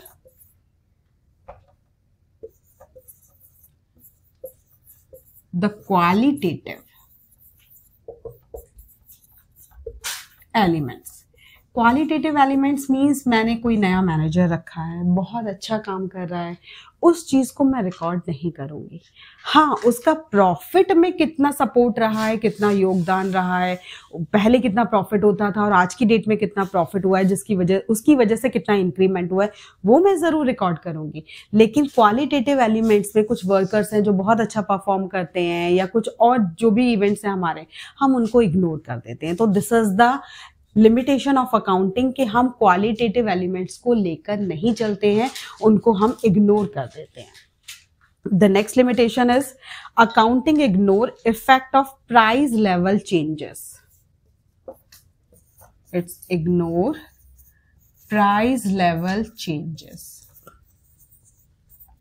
price level changes means अगर हम करेंसी की बात करें तो करेंसी में भी हमारी ऑब्वियसली इकोनॉमिक्स में इन्फ्लेशन डिफ्लेशन की सिचुएशंस आती रहती हैं, जहाँ पे हमारी मॉनेटरी टर्म्स में कोई कीमत, जैसे अगर मैं कहूँ कि आज के टाइम में 100 रुपये की भी उतनी कीमत नहीं है जो कि 10 साल पहले थी, तो उन चीज़ों को हम नेग्लेक्ट कर देते हैं, क्योंकि हम वही अपना जो हिस्टोरिकल कॉस्ट है, जो हमारी बुक वैल्यू थी, हम उसी को शो करते रहते हैं।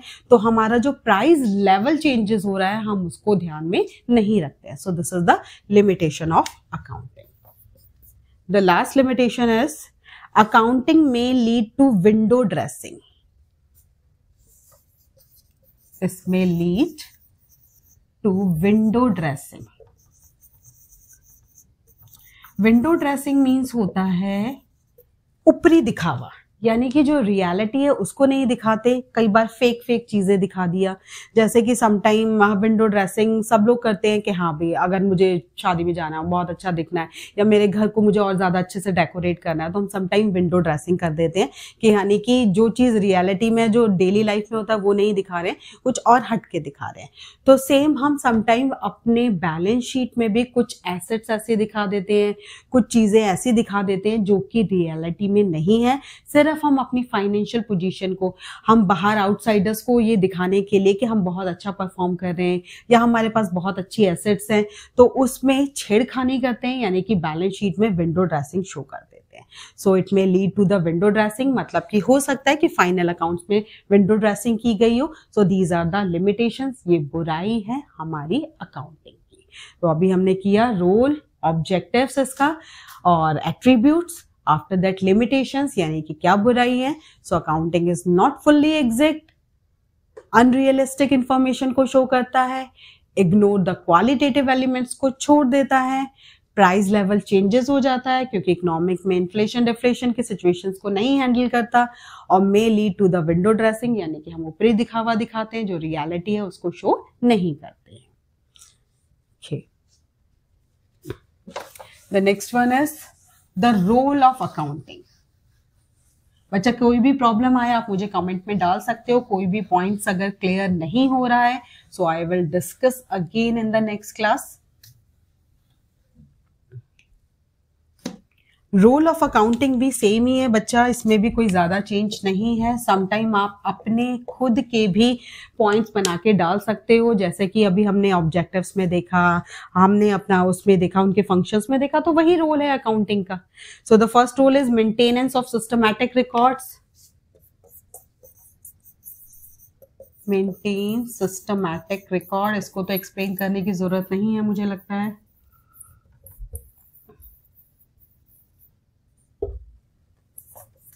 क्योंकि अकाउंटिंग का सबसे पहला काम ही यही है, डिफाइन ही यही है कि हम जितने भी रिकॉर्ड्स हैं उनको सिस्टमैटिक वे में मेंटेन करते हैं। Next is assistance to management.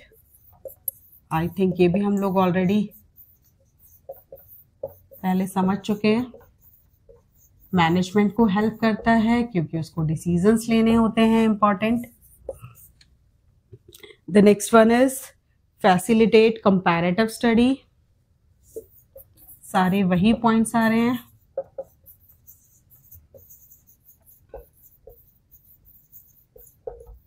But ये आपके टीएस ग्रेवाल में दे रखा है, इसलिए मैं इनको गो थ्रू कर रही हूँ ताकि आप लोगों को रिवीजन करने में या at the time of exam कोई प्रॉब्लम ना आए। Next one is evidence in court. जब भी कोई पर्सन इंसॉल्वेंट होता है, बिजनेसमैन होता है, उसको एविडेंस देना पड़ता है। अपने आप से कोर्ट ये डिसाइड नहीं कर सकती है कि वो डिक्लेयर कर दे कि इंसॉल्वेंट हो गया है। अकाउंट्स जो होते हैं, जो हमने अकाउंटिंग, हमारे फाइनल अकाउंट्स होंगे, वही हेल्प करेंगे उसको ये डिक्लेयर करने में। नेक्स्ट द अदर्स के हम रेजिंग लोन्स, हम लोन्स भी ले सकते हैं। इसके अलावा जो भी आपने सारा अभी उसमें किया था,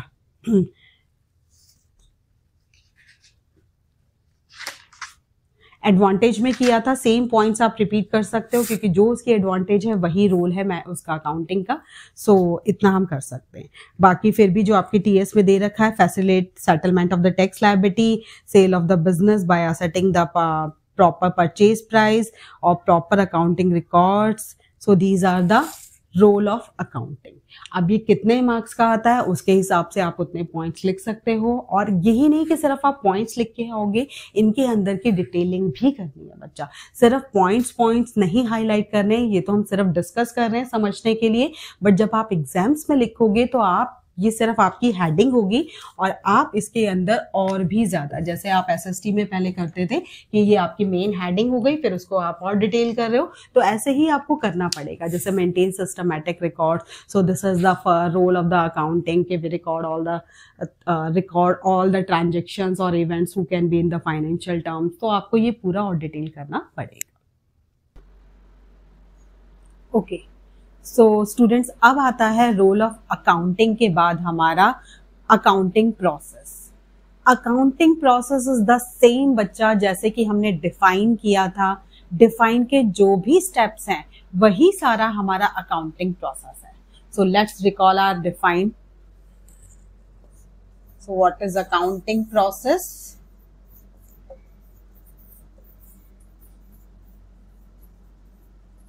अकाउंटिंग प्रोसेस में सबसे पहले आप लोग क्या करोगे? अकाउंटिंग प्रोसेस जैसे हम लोगों ने डिफाइन में किया था, अकाउंटिंग इज व्हाट. सबसे पहले हम क्या करते हैं? टर्म्स को, इवेंट्स को आइडेंटिफाई करते हैं which of the financial character.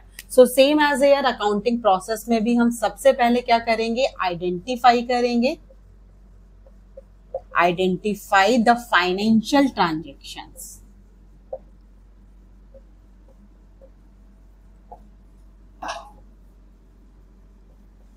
क्योंकि अगर वो फाइनेंशियल ट्रांजेक्शन्स की नहीं है, if the events and the transactions are not related with the money, अगर वो मॉनेटरी टर्म्स में नहीं मेजर हो सकती तो हम उनको लीव कर देंगे, हम उनको आगे फॉरवर्ड नहीं करेंगे.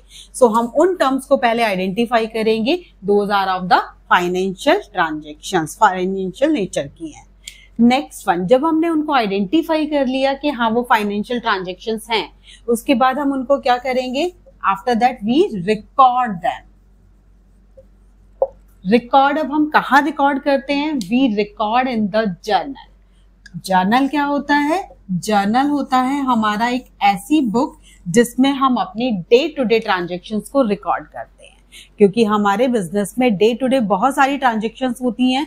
कभी कोई चीज आ रही है, कोई चीज जा रही है, तो जितनी भी ट्रांजेक्शन्स हम डेली रजिस्टर्स में रिकॉर्ड करते हैं वो रजिस्टर हमारा कहलाता है journal. So journal record all those transactions, whether they are in the cash, whether they are the purchases, credit, sales, जितनी भी transactions हैं, they are recorded in this register. Third one is identify करने के बाद हम लोगों ने record किया. record करने के बाद हम उनको क्या करेंगे? classify. classify means जो सेम टाइप की चीज है उसको सेम रजिस्टर्स में रिकॉर्ड करना. लाइक अगर मेरी सिर्फ कैश ट्रांजेक्शन्स हो रही है तो मैं कैश रजिस्टर्स में रिकॉर्ड करूंगी. अगर मेरी परचेजेस है तो मैं परचेज रजिस्टर्स में रिकॉर्ड करूंगी, क्योंकि वो जितनी क्रेडिट परचेज होगी वो परचेज बुक में चला जाएगा. सो क्लासिफाई बेसिकली होता है transfer into the ledger. Ledger posting हम लोग यहाँ पे करते हैं बच्चा. और लेजर पोस्टिंग मतलब वही different accounts of the same pattern. Accounts हमने कहा था सेम नेचर की चीजों को एक जगह पे रिकॉर्ड करना इज योर अकाउंट्स. और लेजर पोस्टिंग होता ही क्या है? लेजर पोस्टिंग होता है कि डिफरेंट अकाउंट्स क्रिएट करना is called your ledger posting. यानी कि हम चीजों को रिकॉर्ड करने के बाद क्लासिफाई कर रहे हैं, यानी कि अलग अलग जगह पे पहुंचा रहे हैं. कैश वाली कैश की जगह, क्रेडिट सेल वाली क्रेडिट की जगह, राम का कोई पर्सनल अकाउंट है या कुछ भी अमाउंट है वो हर जगह अलग अलग पोस्ट होते जाएंगे. क्लासिफाई करने के बाद हम लोग करेंगे समराइज. समराइजिंग में हम लोग क्या करते हैं? समराइजिंग में हम लोग करते हैं, हम 3 अकाउंट्स बनाते हैं basically. First one is your trial balance. Trial balance होता है बच्चा जितना हमने लेजर पोस्टिंग किया तो उससे हमारा जितना भी बैलेंसेस आ रहा है. लाइक मैंने कैश अकाउंट बनाया कि कैश में मेरा इतना इनफ्लो हो रहा था, यानी कि इतना मेरे पास आ रहा था, इतना कैश मेरा जा रहा था, तो लास्ट में मेरे पास कितना कैश बचा है वो हमारा कहलाता है बैलेंस. तो उस बैलेंस को रिकॉर्ड करना वो हम किसमें करते हैं? ट्रायल बैलेंस पे. तो सिर्फ मैं कैश का बैलेंस ही रिकॉर्ड नहीं कर रही, मैंने जितने अकाउंट्स बनाए होंगे, जितनी मैंने लेजर पोस्टिंग करी होगी, सबको मैं रिकॉर्ड करूंगी ट्रायल बैलेंस के अंदर. ट्रायल बैलेंस के बाद हम लोग बनाते हैं प्रॉफिट एंड लॉस, ताकि हम अपना प्रॉफिट मेजर कर सके कितना है. और आफ्टर दैट बैलेंस शीट, जो हमारी किसको बताएगा? हमारी फाइनेंशियल पोजीशन को बताएगा. सो समराइजिंग हमारा 4th स्टेप है अकाउंटिंग प्रोसेस का, क्योंकि क्लासिफाई के बाद होता है. नेक्स्ट वन क्या होता है? हमने समराइज कर दिया. समराइज के बाद हम लोग क्या करेंगे? Analysis and interpretation. Analysis and interpretation. Analysis में आप लोग क्या कर रहे हो? उसमें आप लोग एनालाइज कर रहे हो कि जो भी डीलिंग्स हो रही हैं, जो भी हमारी फाइनेंशियल पोजीशन हमें बता रही है, हमारा प्रॉफिट एंड लॉस अकाउंट हमें क्या बता रहा है, तो उसको हम डिटेल में एनालाइज करते हैं, उससे इंटरप्रिटेट करते हैं कि जो रिजल्ट है, जो प्रोसेस चल रहा है, जिससे हमारी डीलिंग चल रही है, वेदर परचेजेस चल रही है या सेल्स चल रही है, वो करेक्ट फॉर्म में चल रही है क्या। ऐसा तो नहीं है कि हाँ भाई हम क्रेडिट परचेज कर रहे हैं या क्रेडिट सेल कर रहे हैं और अमाउंट वहां से वापस नहीं आ रहा, वो हमारे पैसा डूब जाता है। तो इन चीजों को भी हमें ध्यान में रखते हुए सारी चीजें क्या करनी है, इंटरप्रिटेट करनी है। And the last one is yours communication, यानी कि you will communicate to the users. जितने भी हमारे यूजर्स होंगे उनको, क्योंकि ट्रायल बैलेंस, अगर हम कोई अपने अकाउंट्स क्रिएट कर रहे हैं तो जो भी उससे लिंक करते हैं, जो भी हमारे यूजर्स हैं, उन तक अपनी इंफॉर्मेशन पहुंचाना हमारे लिए बहुत जरूरी है, ताकि उनको जो भी इंपॉर्टेंट डिसीजन लेने हो वो अपने डिसीजंस ले सके। So this is your accounting process: identify, recording, classifying, summarising, analysis and interpretation, and the last one is communicate to the users. So this is your accounting process. Okay. After the accounting process,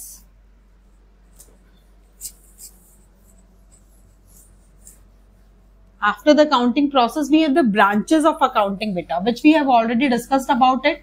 कि branches में अभी हम लोगों के पास जो syllabus में है वो है financial accounting, means we will record only those transactions who are of the financial nature, यानी कि मॉनेटरी टर्म्स में आप जिनको रिकॉर्ड कर सकते हो।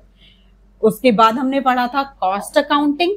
कॉस्ट अकाउंटिंग में हम उन चीजों को रिकॉर्ड करते हैं, बेसिकली हम अपने प्रोडक्ट की कॉस्ट देखते हैं कि हमारे प्रोडक्ट की कॉस्ट कितनी आ रही है, और बेसिकली काम क्या होता है कि कॉस्ट को कंट्रोल करना, ताकि प्रॉफिट को हम ज्यादा से ज्यादा मैक्सिमाइज कर सकें।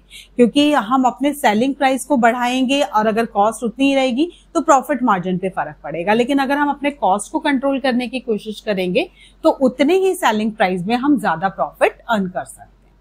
And the last one is your management accounting, which is related to the managers, management teams. तो management teams को भी बहुत सारे decisions लेने होते हैं, जो कि basically यहाँ पे हम लोग देखते हैं management accounting में कि किस टाइप के decisions वो ले सकते हैं। उनको बजट कंट्रोल करना है, उनको और बहुत सारे decisions लेने होते हैं। तो इस accounting में हम पूरा management के बारे में पढ़ते हैं। तो ये हम लोगों के लिए फर्दर ग्रेजुएशन लेवल पे और आगे MBA लेवल पे हम लोग पढ़ते हैं इनके बारे में, और अभी हमारे पास सिर्फ फाइनेंशियल अकाउंटिंग है। ओके, नेक्स्ट वन, अब एक नई टर्म आ रही है बुक कीपिंग। अभी जब हम लोगों ने स्टार्ट किया था, हम लोगों ने डिस्कस किया था अकाउंट्स, अकाउंटिंग एंड अकाउंटेंसी। अब एक नई टर्म और है हमारे पास, book keeping. So what is book keeping? नाम से ही क्लियर हो रहा है बच्चा, बुक कीपिंग यानी कि बुक्स को कीप, रिकॉर्ड करना, मतलब कि बुक्स को रखना। तो बुक्स मतलब हमारी अकाउंट्स की बुक यानी कि जर्नल, और इसके अलावा जितने लेजर अकाउंट्स हैं।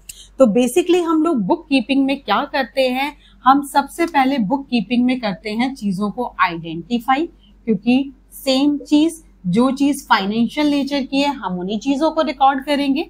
उसके बाद हम उनको मेजर करेंगे, क्योंकि अमाउंट पता होगा तभी तो रिकॉर्ड होगा। फिर उसके बाद हमारा बेसिक जो काम है वो है रिकॉर्डिंग करना, और रिकॉर्डिंग के बाद क्लासिफाई करना।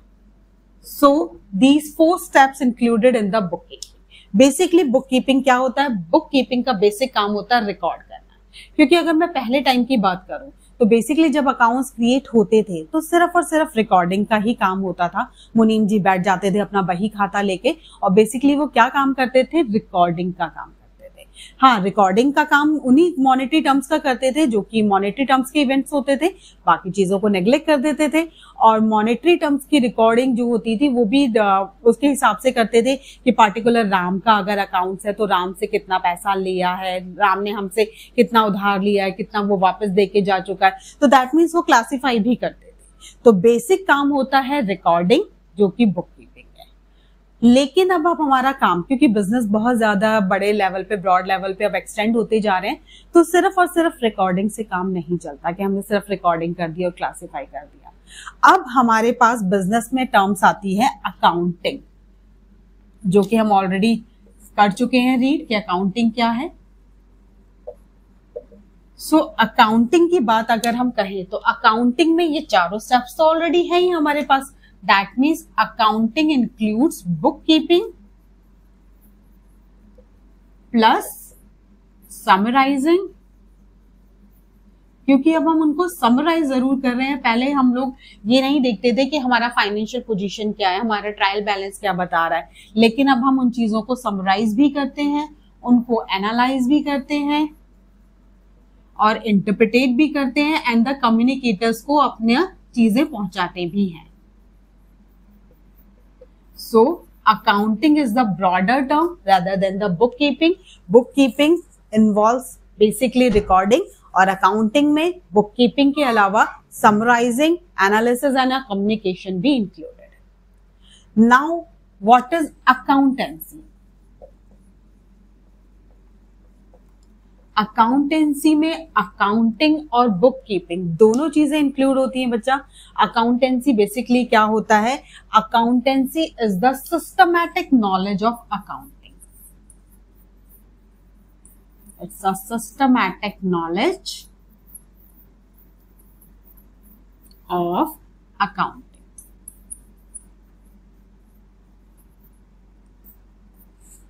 क्योंकि सिर्फ चीजों को रिकॉर्ड करना अलग बात है, लेकिन उन चीजों को कैसे रिकॉर्ड करना है प्रॉपर वे में, ताकि अगर मेरे अलावा कोई और भी मेरी रिकॉर्डिंग को देखे तो वो उसे इंटरप्रिटेट कर सके कि हाँ मेरे रिकॉर्ड्स क्या बता रहे हैं, किसी के बारे में, राम श्याम जिसका भी मैंने अकाउंट्स क्रिएट किया है उसका बैलेंस क्या आ रहा है, उससे क्या प्रोसीजर निकल रहा है, उससे मैं क्या एनालाइज कर रही हूँ। तो ये सारी की सारी चीजें मीन्स जो हम रिकॉर्डिंग करते हैं उसका सिस्टमैटिक वे क्या होना चाहिए, क्या थियोरी है, क्या प्रैक्टिसेस है, ये सब हम पढ़ते हैं अकाउंटेंसी में। क्योंकि अकाउंटेंसी जो है basically systematic knowledge of accounting के हाउ शुड वी रिकॉर्ड, कैसे रिकॉर्ड करना है हमें, ये सारी की सारी चीजें, ये सारी थियोरी हम किस में पढ़ते हैं? अकाउंटेंसी में। Clear? So book keeping is the term which relate with the recording. Accounting book keeping के अलावा summarising and analysis and communications, and accountancy में दोनों चीजें इंक्लूड है, अकाउंटिंग और बुक कीपिंग इंक्लूड है but with the systematic knowledge. Okay,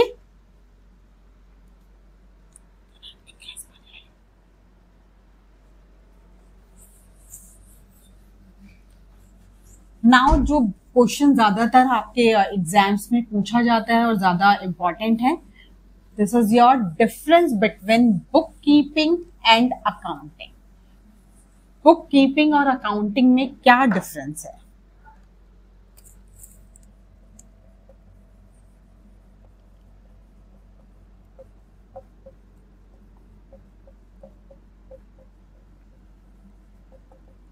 अब हम लोग सिर्फ नॉर्मली ऐसे ही आंसर नहीं देंगे, we will make a table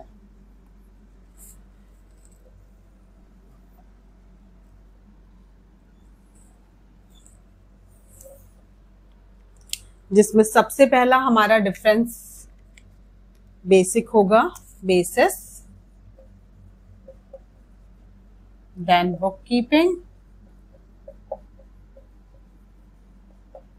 then accounting. सबसे पहला बेसिस हम लोग लिख सकते हैं बच्चा स्कोप। स्कोप में obviously we will write the define of book keeping and accounting. So bookkeeping is related with the recording, और basically recording ही नहीं है, you will explain it. Bookkeeping involves identify the transaction, then measure it, then we will record and classify that. लेकिन basically क्या चीज होती है इसमें include recording, और accounting में भी आप पूरा define करोगे कि bookkeeping का process तो है ही, इसके साथ साथ आप लोग क्या करते हो, हम लोग समराइज करते हैं, हम लोग एनालाइज करते हैं, इंटरप्रिटेट करते हैं, और हम उसके बाद क्या करते हैं? कम्युनिकेट। सेकंड बेसिस आता है हमारा स्टेज।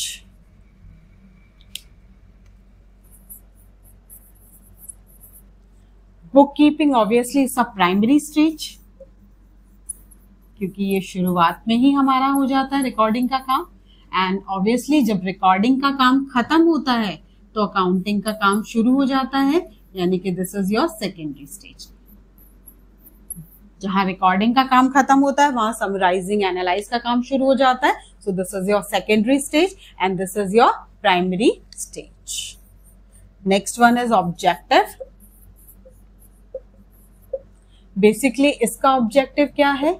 इसका objective है रिकॉर्डिंग करना, क्योंकि हम चीजों को रिकॉर्ड ही करते हैं। और इसका ऑब्जेक्टिव क्या है? बेसिकली टू असरटेन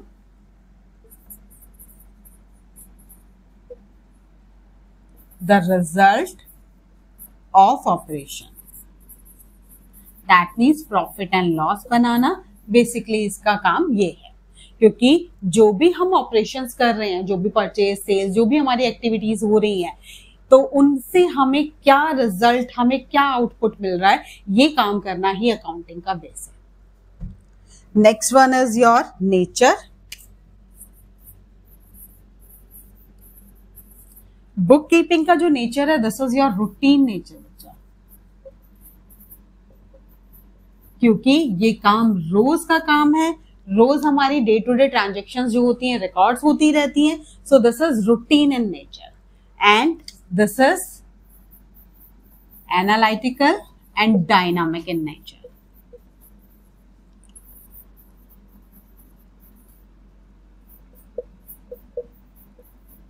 Means अगर कोई चेंजमेंट होता है तो हमें वो भी ध्यान रखना है किसमें? अकाउंटिंग में। इसमें सिर्फ हमें डे टू डे ट्रांजेक्शंस को रिकॉर्ड करना है, लेकिन उसमें अगर कोई चेंजमेंट आ रहा है, एनालाइज हो रहा है, एनालाइज हम कर रहे हैं, तो कोई डायनामिक अगर चेंजमेंट है तो वो भी हमें इकोनॉमी में, वो भी हमें रिकॉर्ड करते हुए, देखते हुए चलना है। Next one is performance.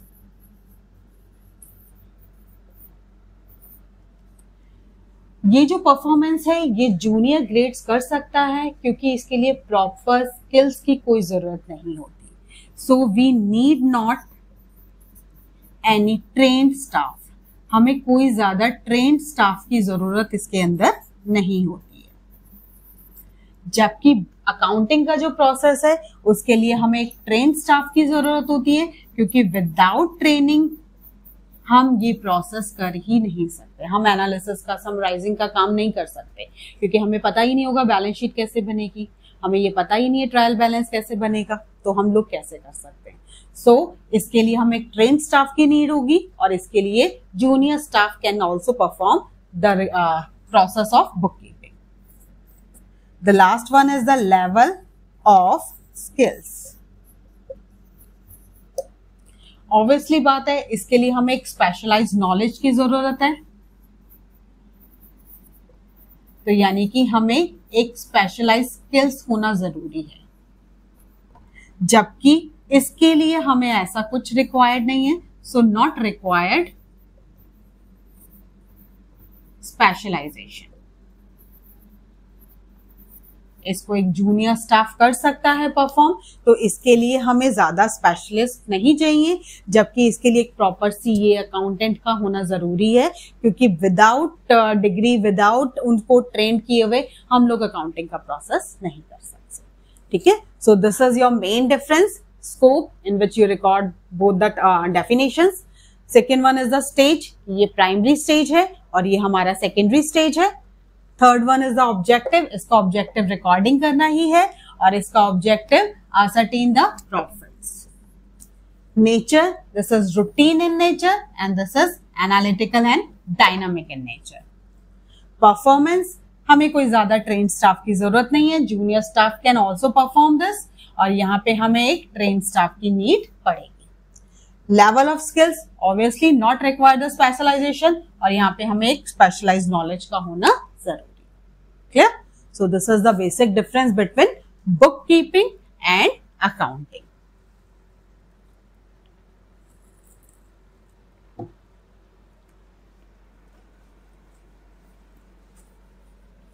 Sometime आपसे बुक कीपिंग, अकाउंटिंग और अकाउंटेंसी के बीच में भी अगर डिफरेंस पूछ लिया जाए, तो आप थोड़ा यही बेसिस को यूज करते हुए इनके बीच में डिफरेंस बता सकते हो।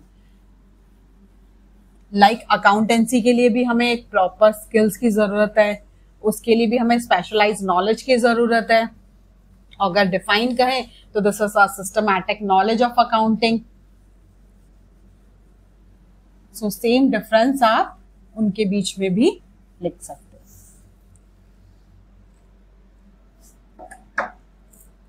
Next one is your accounting information. What is accounting information? So हम जितने भी अकाउंट्स प्रिपेयर कर रहे हैं, like trading account, profit and loss, balance sheet, these are the accounting informations.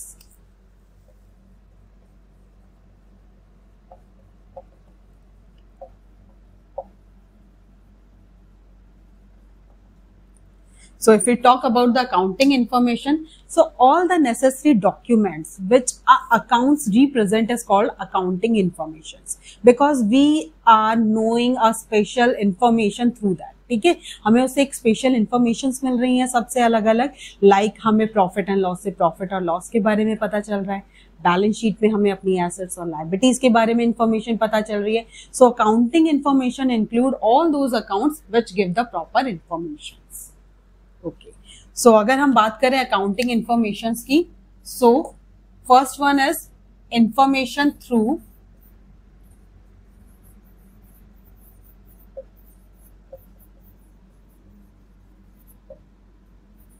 Profit and loss account. सबसे पहली इंफॉर्मेशन हमें profit and loss account से पता चल जाती है कि कंपनी को प्रॉफिट हो रहा है या लॉस हो रहा है. सेकेंड इंफॉर्मेशन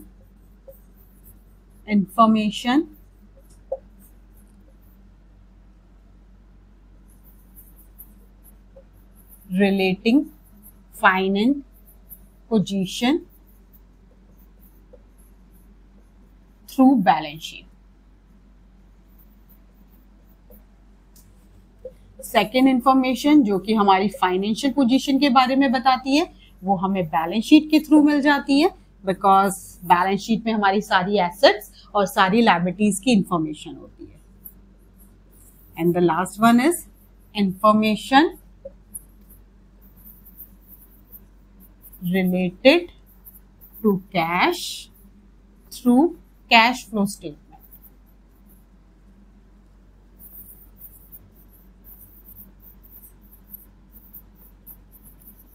कैश में कितना इनफ्लो, कितना आउटफ्लो, मीन्स कैश कहाँ से आ रहा है, कहाँ पे हमारा कैश जा रहा है. सो कैश की जितनी भी बेसिक इंफॉर्मेशन होगी वो हमें किस अकाउंट से मिलेगी?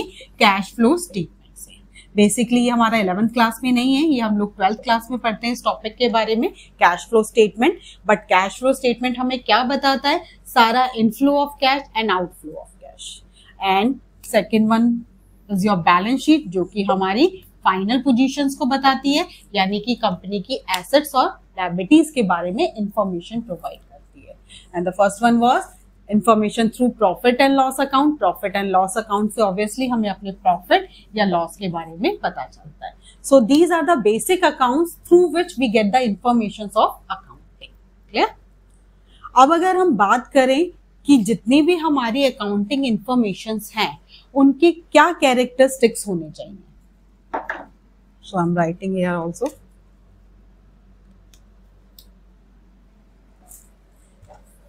मीन्स जितने भी अकाउंटिंग इंफॉर्मेशन मैं दे रही हूँ तो उसकी क्या कैरेक्टरिस्टिक्स होने चाहिए, वो कैसी होनी चाहिए.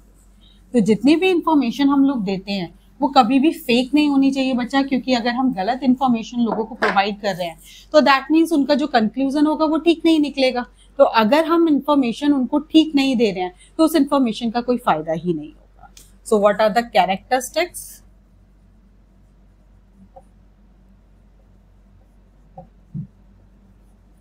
Of accounting information. First one is reliable. It should be reliable. मतलब हमारी इंफॉर्मेशन ऐसी होनी चाहिए जिसपे हम बाहर के सभी लोग जो भी हमारे यूजर्स हैं उस पे रिलाई कर सकें, उस पे विश्वास कर सकें. यानी कि वो वेरीफेबल होनी चाहिए. अगर मैं कोई चीज दिखा रही हूँ कि मैंने मशीनरी परचेज की है, so I should have a proof ना कि हाँ भाई ये देखो मेरे पास एक रिसिप्ट है जिसमें मुझे दिखाया गया है कि मैंने इस अमाउंट से इतना, इस कंपनी से, पर्टिकुलर कंपनी से मैंने ये मशीनरी परचेज की है. सो रिलायबिलिटी कब नजर आएगी? जब मेरे पास उसके वेरिफिकेशन के लिए, यानी कि मेरे पास उसकी रसीद, उसका वाउचर्स होगा, मैं वेरीफाई कर पाऊंगी कि हाँ जो चीज मैं बता रही हूँ वो वाकई में रिलाई करने लिए है, वो मैंने कोई झूठ नहीं बताया. Second one is relevant. Relevant means useful to the users. अगर कोई भी चीज रेलिवेंट नहीं है मीन्स मैं किसी और चीज की इंफॉर्मेशन चाहती हूँ लेकिन वो इंफॉर्मेशन मुझे नहीं मिल रही, उसके बियॉन्ड कुछ और ही इंफॉर्मेशन मिल रही है, वो मेरे लिए रेलिवेंट नहीं होगा। रेलिवेंट मीन्स कोई भी चीज जो इंफॉर्मेशन मैं चाहती हूँ वो उसी फॉर्म में मुझे मिले जिस फॉर्म में मैं उसको चाहती हूँ। Third one is your understandable.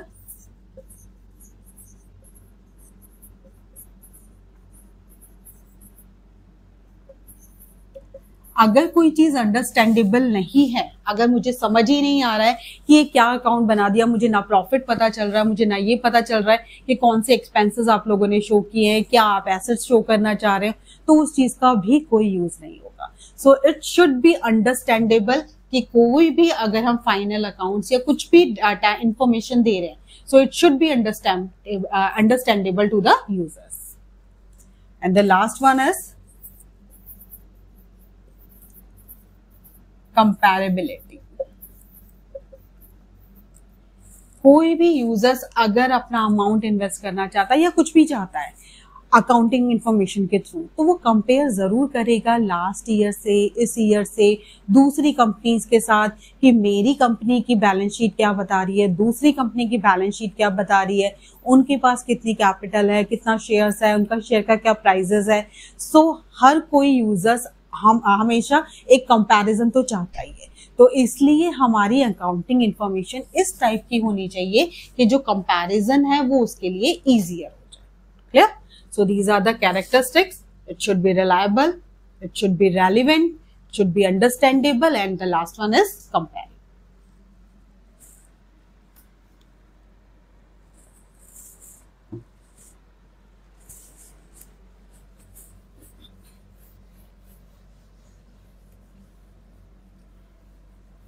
So accounting information वो सारी इंफॉर्मेशन जो हम अपने यूजर्स को प्रोवाइड करना चाहते हैं। Now the most important, users of accounting information.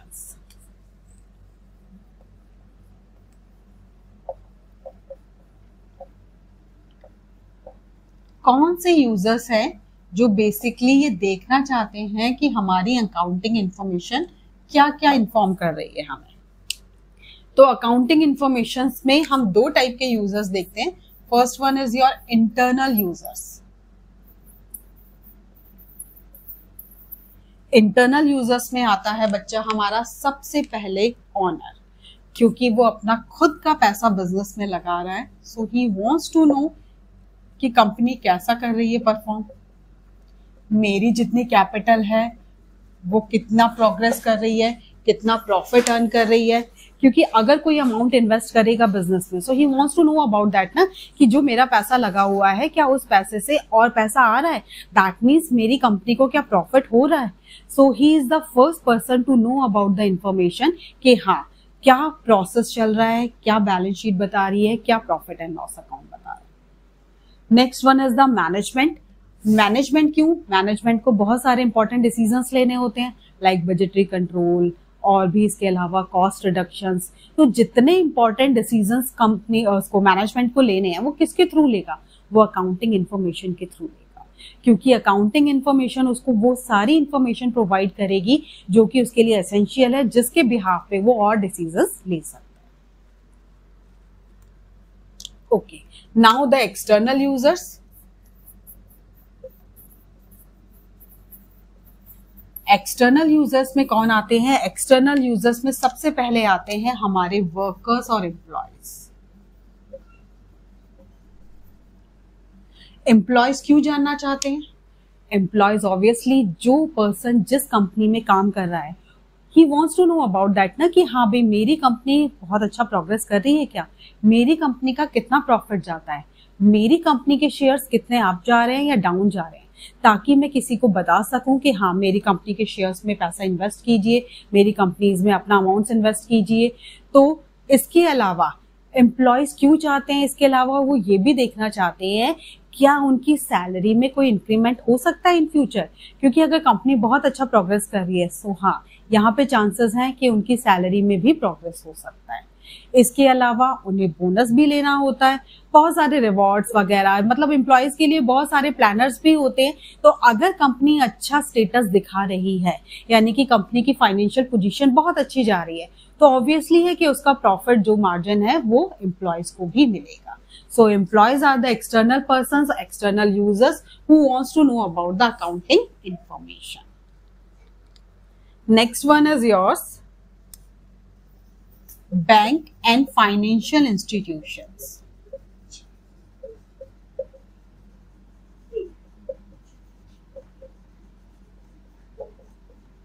Bank क्यों जानना चाहेंगे? बैंक को क्या पता भाई? बैंक इसलिए जानना चाहते हैं क्योंकि बेसिकली जो बिजनेस होता है, बिजनेसमैन होता है, जब उसको अमाउंट बोरो करना है तो वो कहाँ जाएगा? या तो वो बैंक के पास जाएगा या फाइनेंशियल इंस्टीट्यूशंस के पास जाएगा। तो बेसिकली बैंक्स या फाइनेंशियल इंस्टीट्यूशंस भी किस बिहाफ पे उसको लोन देंगे?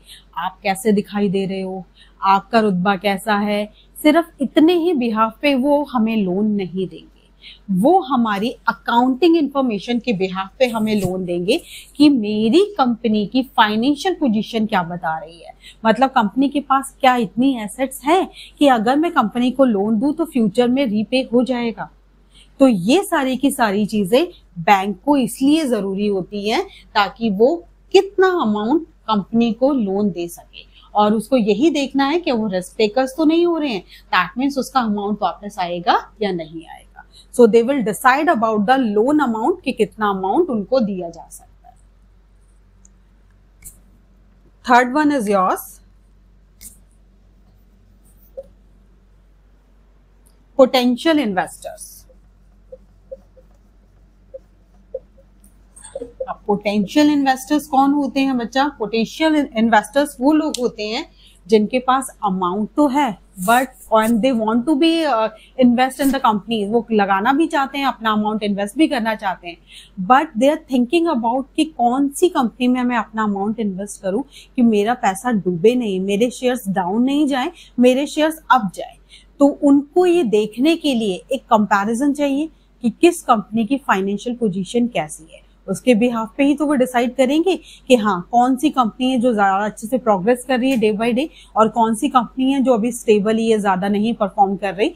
तो इस हिसाब से पोटेंशियल इन्वेस्टर इंफॉर्मेशन के बिहाफ पे डिसाइड करते हैं कि वो अपना पैसा किस कंपनी में कहाँ कितना इन्वेस्ट करें।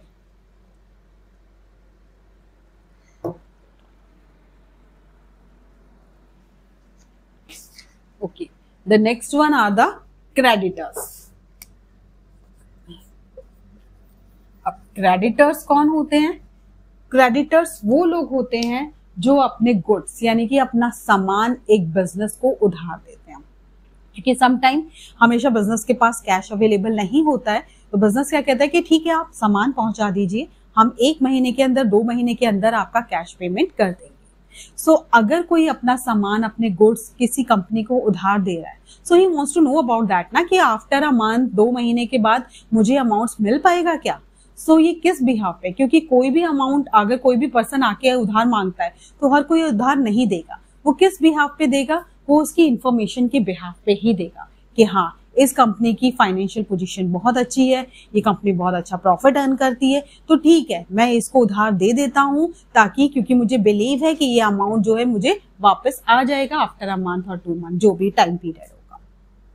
सो इसलिए creditors are the external users who wants to know about the accounting information. Next one is your government.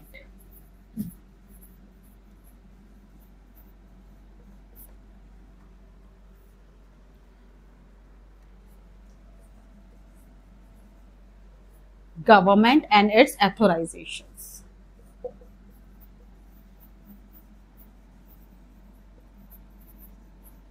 Government क्यों चाहती है ये देखना? गवर्नमेंट का बेसिकली एक काम टोटल इनकम कैलकुलेट करना भी होता है। गवर्नमेंट ये देखती है कि कौन कौन सी कंपनीज हैं, स्मॉल स्केल बिजनेस है, लार्ज स्केल बिजनेस है, उन सब की इनकम मिला के हमारी इकोनॉमी की टोटल इनकम कितनी है। सो टोटल इनकम कैसे कैलकुलेट करेगी government? Through the accounting information. जो इंफॉर्मेशन यानी कि बैलेंस शीट के थ्रू, प्रॉफिट एंड लॉस के थ्रू हम उनको प्रोवाइड कर रहे हैं, उसके थ्रू ही वो हमारी इकोनॉमी की टोटल इनकम कैलकुलेट करते हैं। इसके अलावा गवर्नमेंट को क्या करना है, टैक्स भी तो करना है कैलकुलेट। गवर्नमेंट हमसे जीएसटी यानी कि सेल्स टैक्स भी वसूल करती है, इसके अलावा हमारी इनकम पे भी टैक्स वसूल करती है। तो अगर कंपनी को इनकम नहीं पता होगी तो टैक्स कैसे हमारे ऊपर कैलकुलेट होगा। सेम ऐसे ही सेल्स की इंफॉर्मेशन नहीं होगी तो जीएसटी कैसे कैलकुलेट होगा। तो इसलिए ये सारी इंफॉर्मेशन कहाँ से मिलेगी गवर्नमेंट को, through the accounting information. Next one is your public. Public किस लिए इंटरेस्टेड होती है? पब्लिक में कुछ पर्सन्स ऐसे होते हैं बच्चा जिनका मेन काम यही देखना है कि कौन सी कंपनी कितना सरवाइव कर रही है, कब स्टार्ट हुई है, क्या वो सोसाइटी के लिए कुछ वेलफेयर कर रही है, अगर प्रॉफिट अर्न कर रही है, उसकी फाइनेंशियल पोजीशंस बहुत अच्छी है, तो क्या उसका योगदान हमारी सोसाइटी के लिए है। क्या ऐसा तो नहीं कि वो पॉल्यूशन फैला रही है, हमारे एनवायरमेंट को गंदा कर रही है, लेकिन इसके अलावा वेलफेयर का कोई काम नहीं कर रही। तो बेसिकली पब्लिक ये भी देखती है कि सारी की सारी चीजें, जितनी भी ऑब्लिगेशंस हैं, वो कंपनीज पूरी करती रहे। And the last one is your researchers.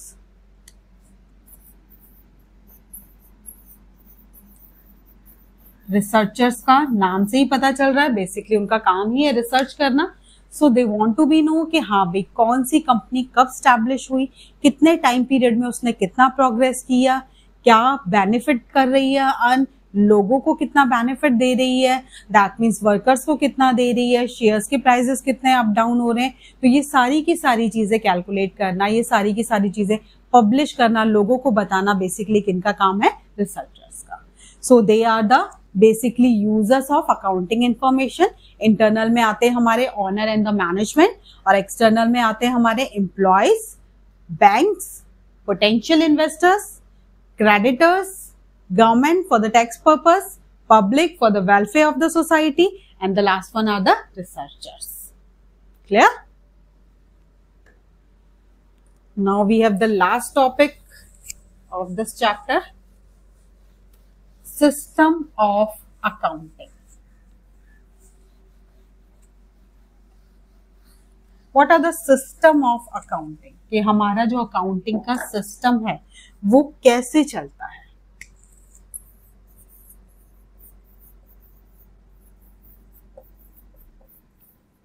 अगर हम सिस्टम की बात करते हैं बच्चा, so they are the two type of system. First is double entry system.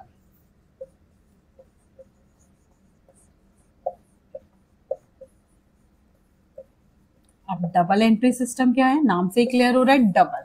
That means we are recording double time. Like अगर मेरे पास कोई मशीनरी आ रही है, मेरे बिजनेस में मैंने कोई मशीनरी खरीदी है, सो मैं ये देखूंगी मेरे पास क्या आ गया, मशीनरी मेरी इंक्रीज हो गई। और दूसरा इफेक्ट क्या हुआ है इसका, दूसरा इफेक्ट हो गया कि अगर मैंने उसकी कैश पेमेंट की है तो मेरा कैश चला गया।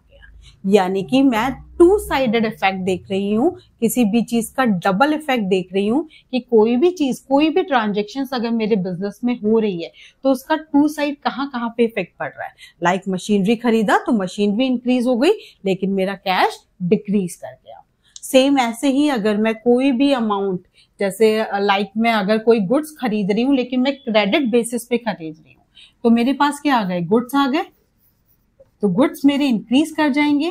लेकिन किससे आए हैं, लाइक राम से अगर मैंने खरीदे हैं तो राम का अकाउंट भी इंक्रीज कर जाएगा। दैट मीन्स मेरी लायबिलिटी भी इंक्रीज कर गई और मेरी एसेट्स भी इंक्रीज कर गई। तो मैं टू साइडेड रिकॉर्ड कर रही हूँ। सो this is called your double entry system.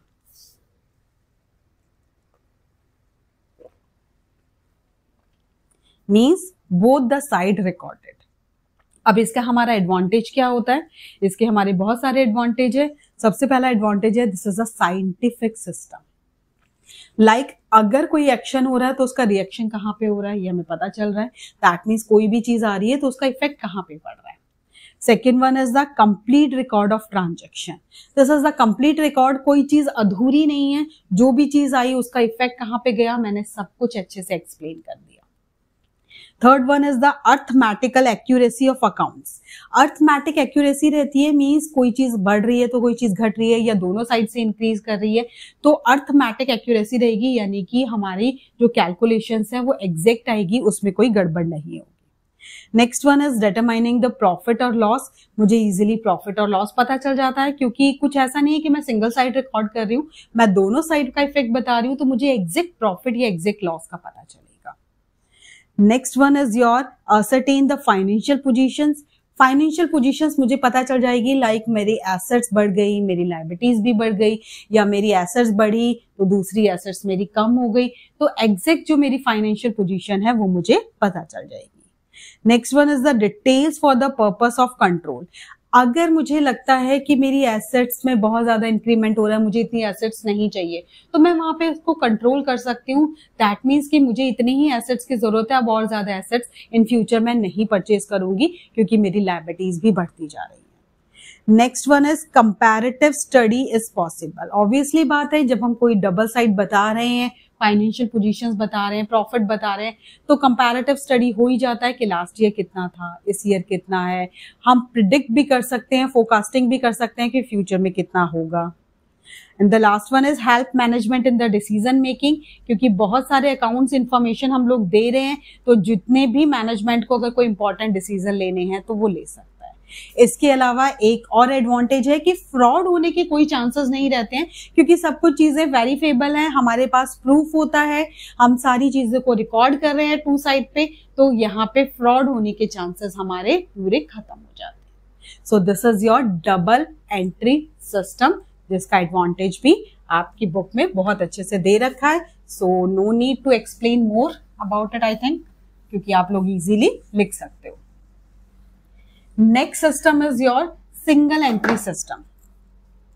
Single entry system नाम से ही पता चल रहा है सिंगल, यानी कि हम सिर्फ वन साइड रिकॉर्ड कर रहे हैं, टू साइड्स यानी कि टू एस्पेक्ट्स को जब रिकॉर्ड नहीं करते हैं, सो this is called your single entry system. Like अगर मैं एक बिजनेसमैन की बात करूं, नॉर्मल बिजनेसमैन जो है, तो वो बेसिकली क्या करता है, वो सिर्फ कैश के ट्रांजेक्शन्स को रिकॉर्ड करता है कि हाँ इतना कैश आया, इतना कैश चला गया। अदर एस्पेक्ट्स को कई बार रिकॉर्ड नहीं करता, लाइक उसने कोई फिक्स्ड एसेट खरीदी तो समटाइम्स उस फिक्स्ड एसेट को शो नहीं करेगा, वो सिर्फ कैश के ऊपर ज्यादा ध्यान देगा। तो this is called your single entry system. लेकिन सिंगल एंट्री सिस्टम के बहुत सारे डिसएडवांटेज भी थे, तो इसलिए अब मोस्टली बिजनेस में सिर्फ डबल एंट्री सिस्टम ही अडॉप्ट किया जाता है, क्योंकि कोई भी फ्रॉड होने का चांस अब नहीं रहता है। लेकिन फिर भी अगर हम एक सिंगल एंटिटी की बात करते हैं, तो वहां पे इवन आज भी सिंगल एंट्री सिस्टम के थ्रू रिकॉर्डिंग होती है। Okay, so this is the last of your chapter बेटा, मतलब sorry, this is the last thing of your chapter. सो अब हमारा चैप्टर फिनिश हो चुका है। इसके अलावा अगर आपको फिर भी किसी चीज में कोई डाउट रहता है, तो आप मुझे कमेंट बॉक्स में दे सकते हैं। I will explain in the next class too, और जो भी इंपॉर्टेंट नोट्स हैं वो आपको टाइमली मिल जाएंगे। थैंक यू क्लास, और प्लीज बी रीड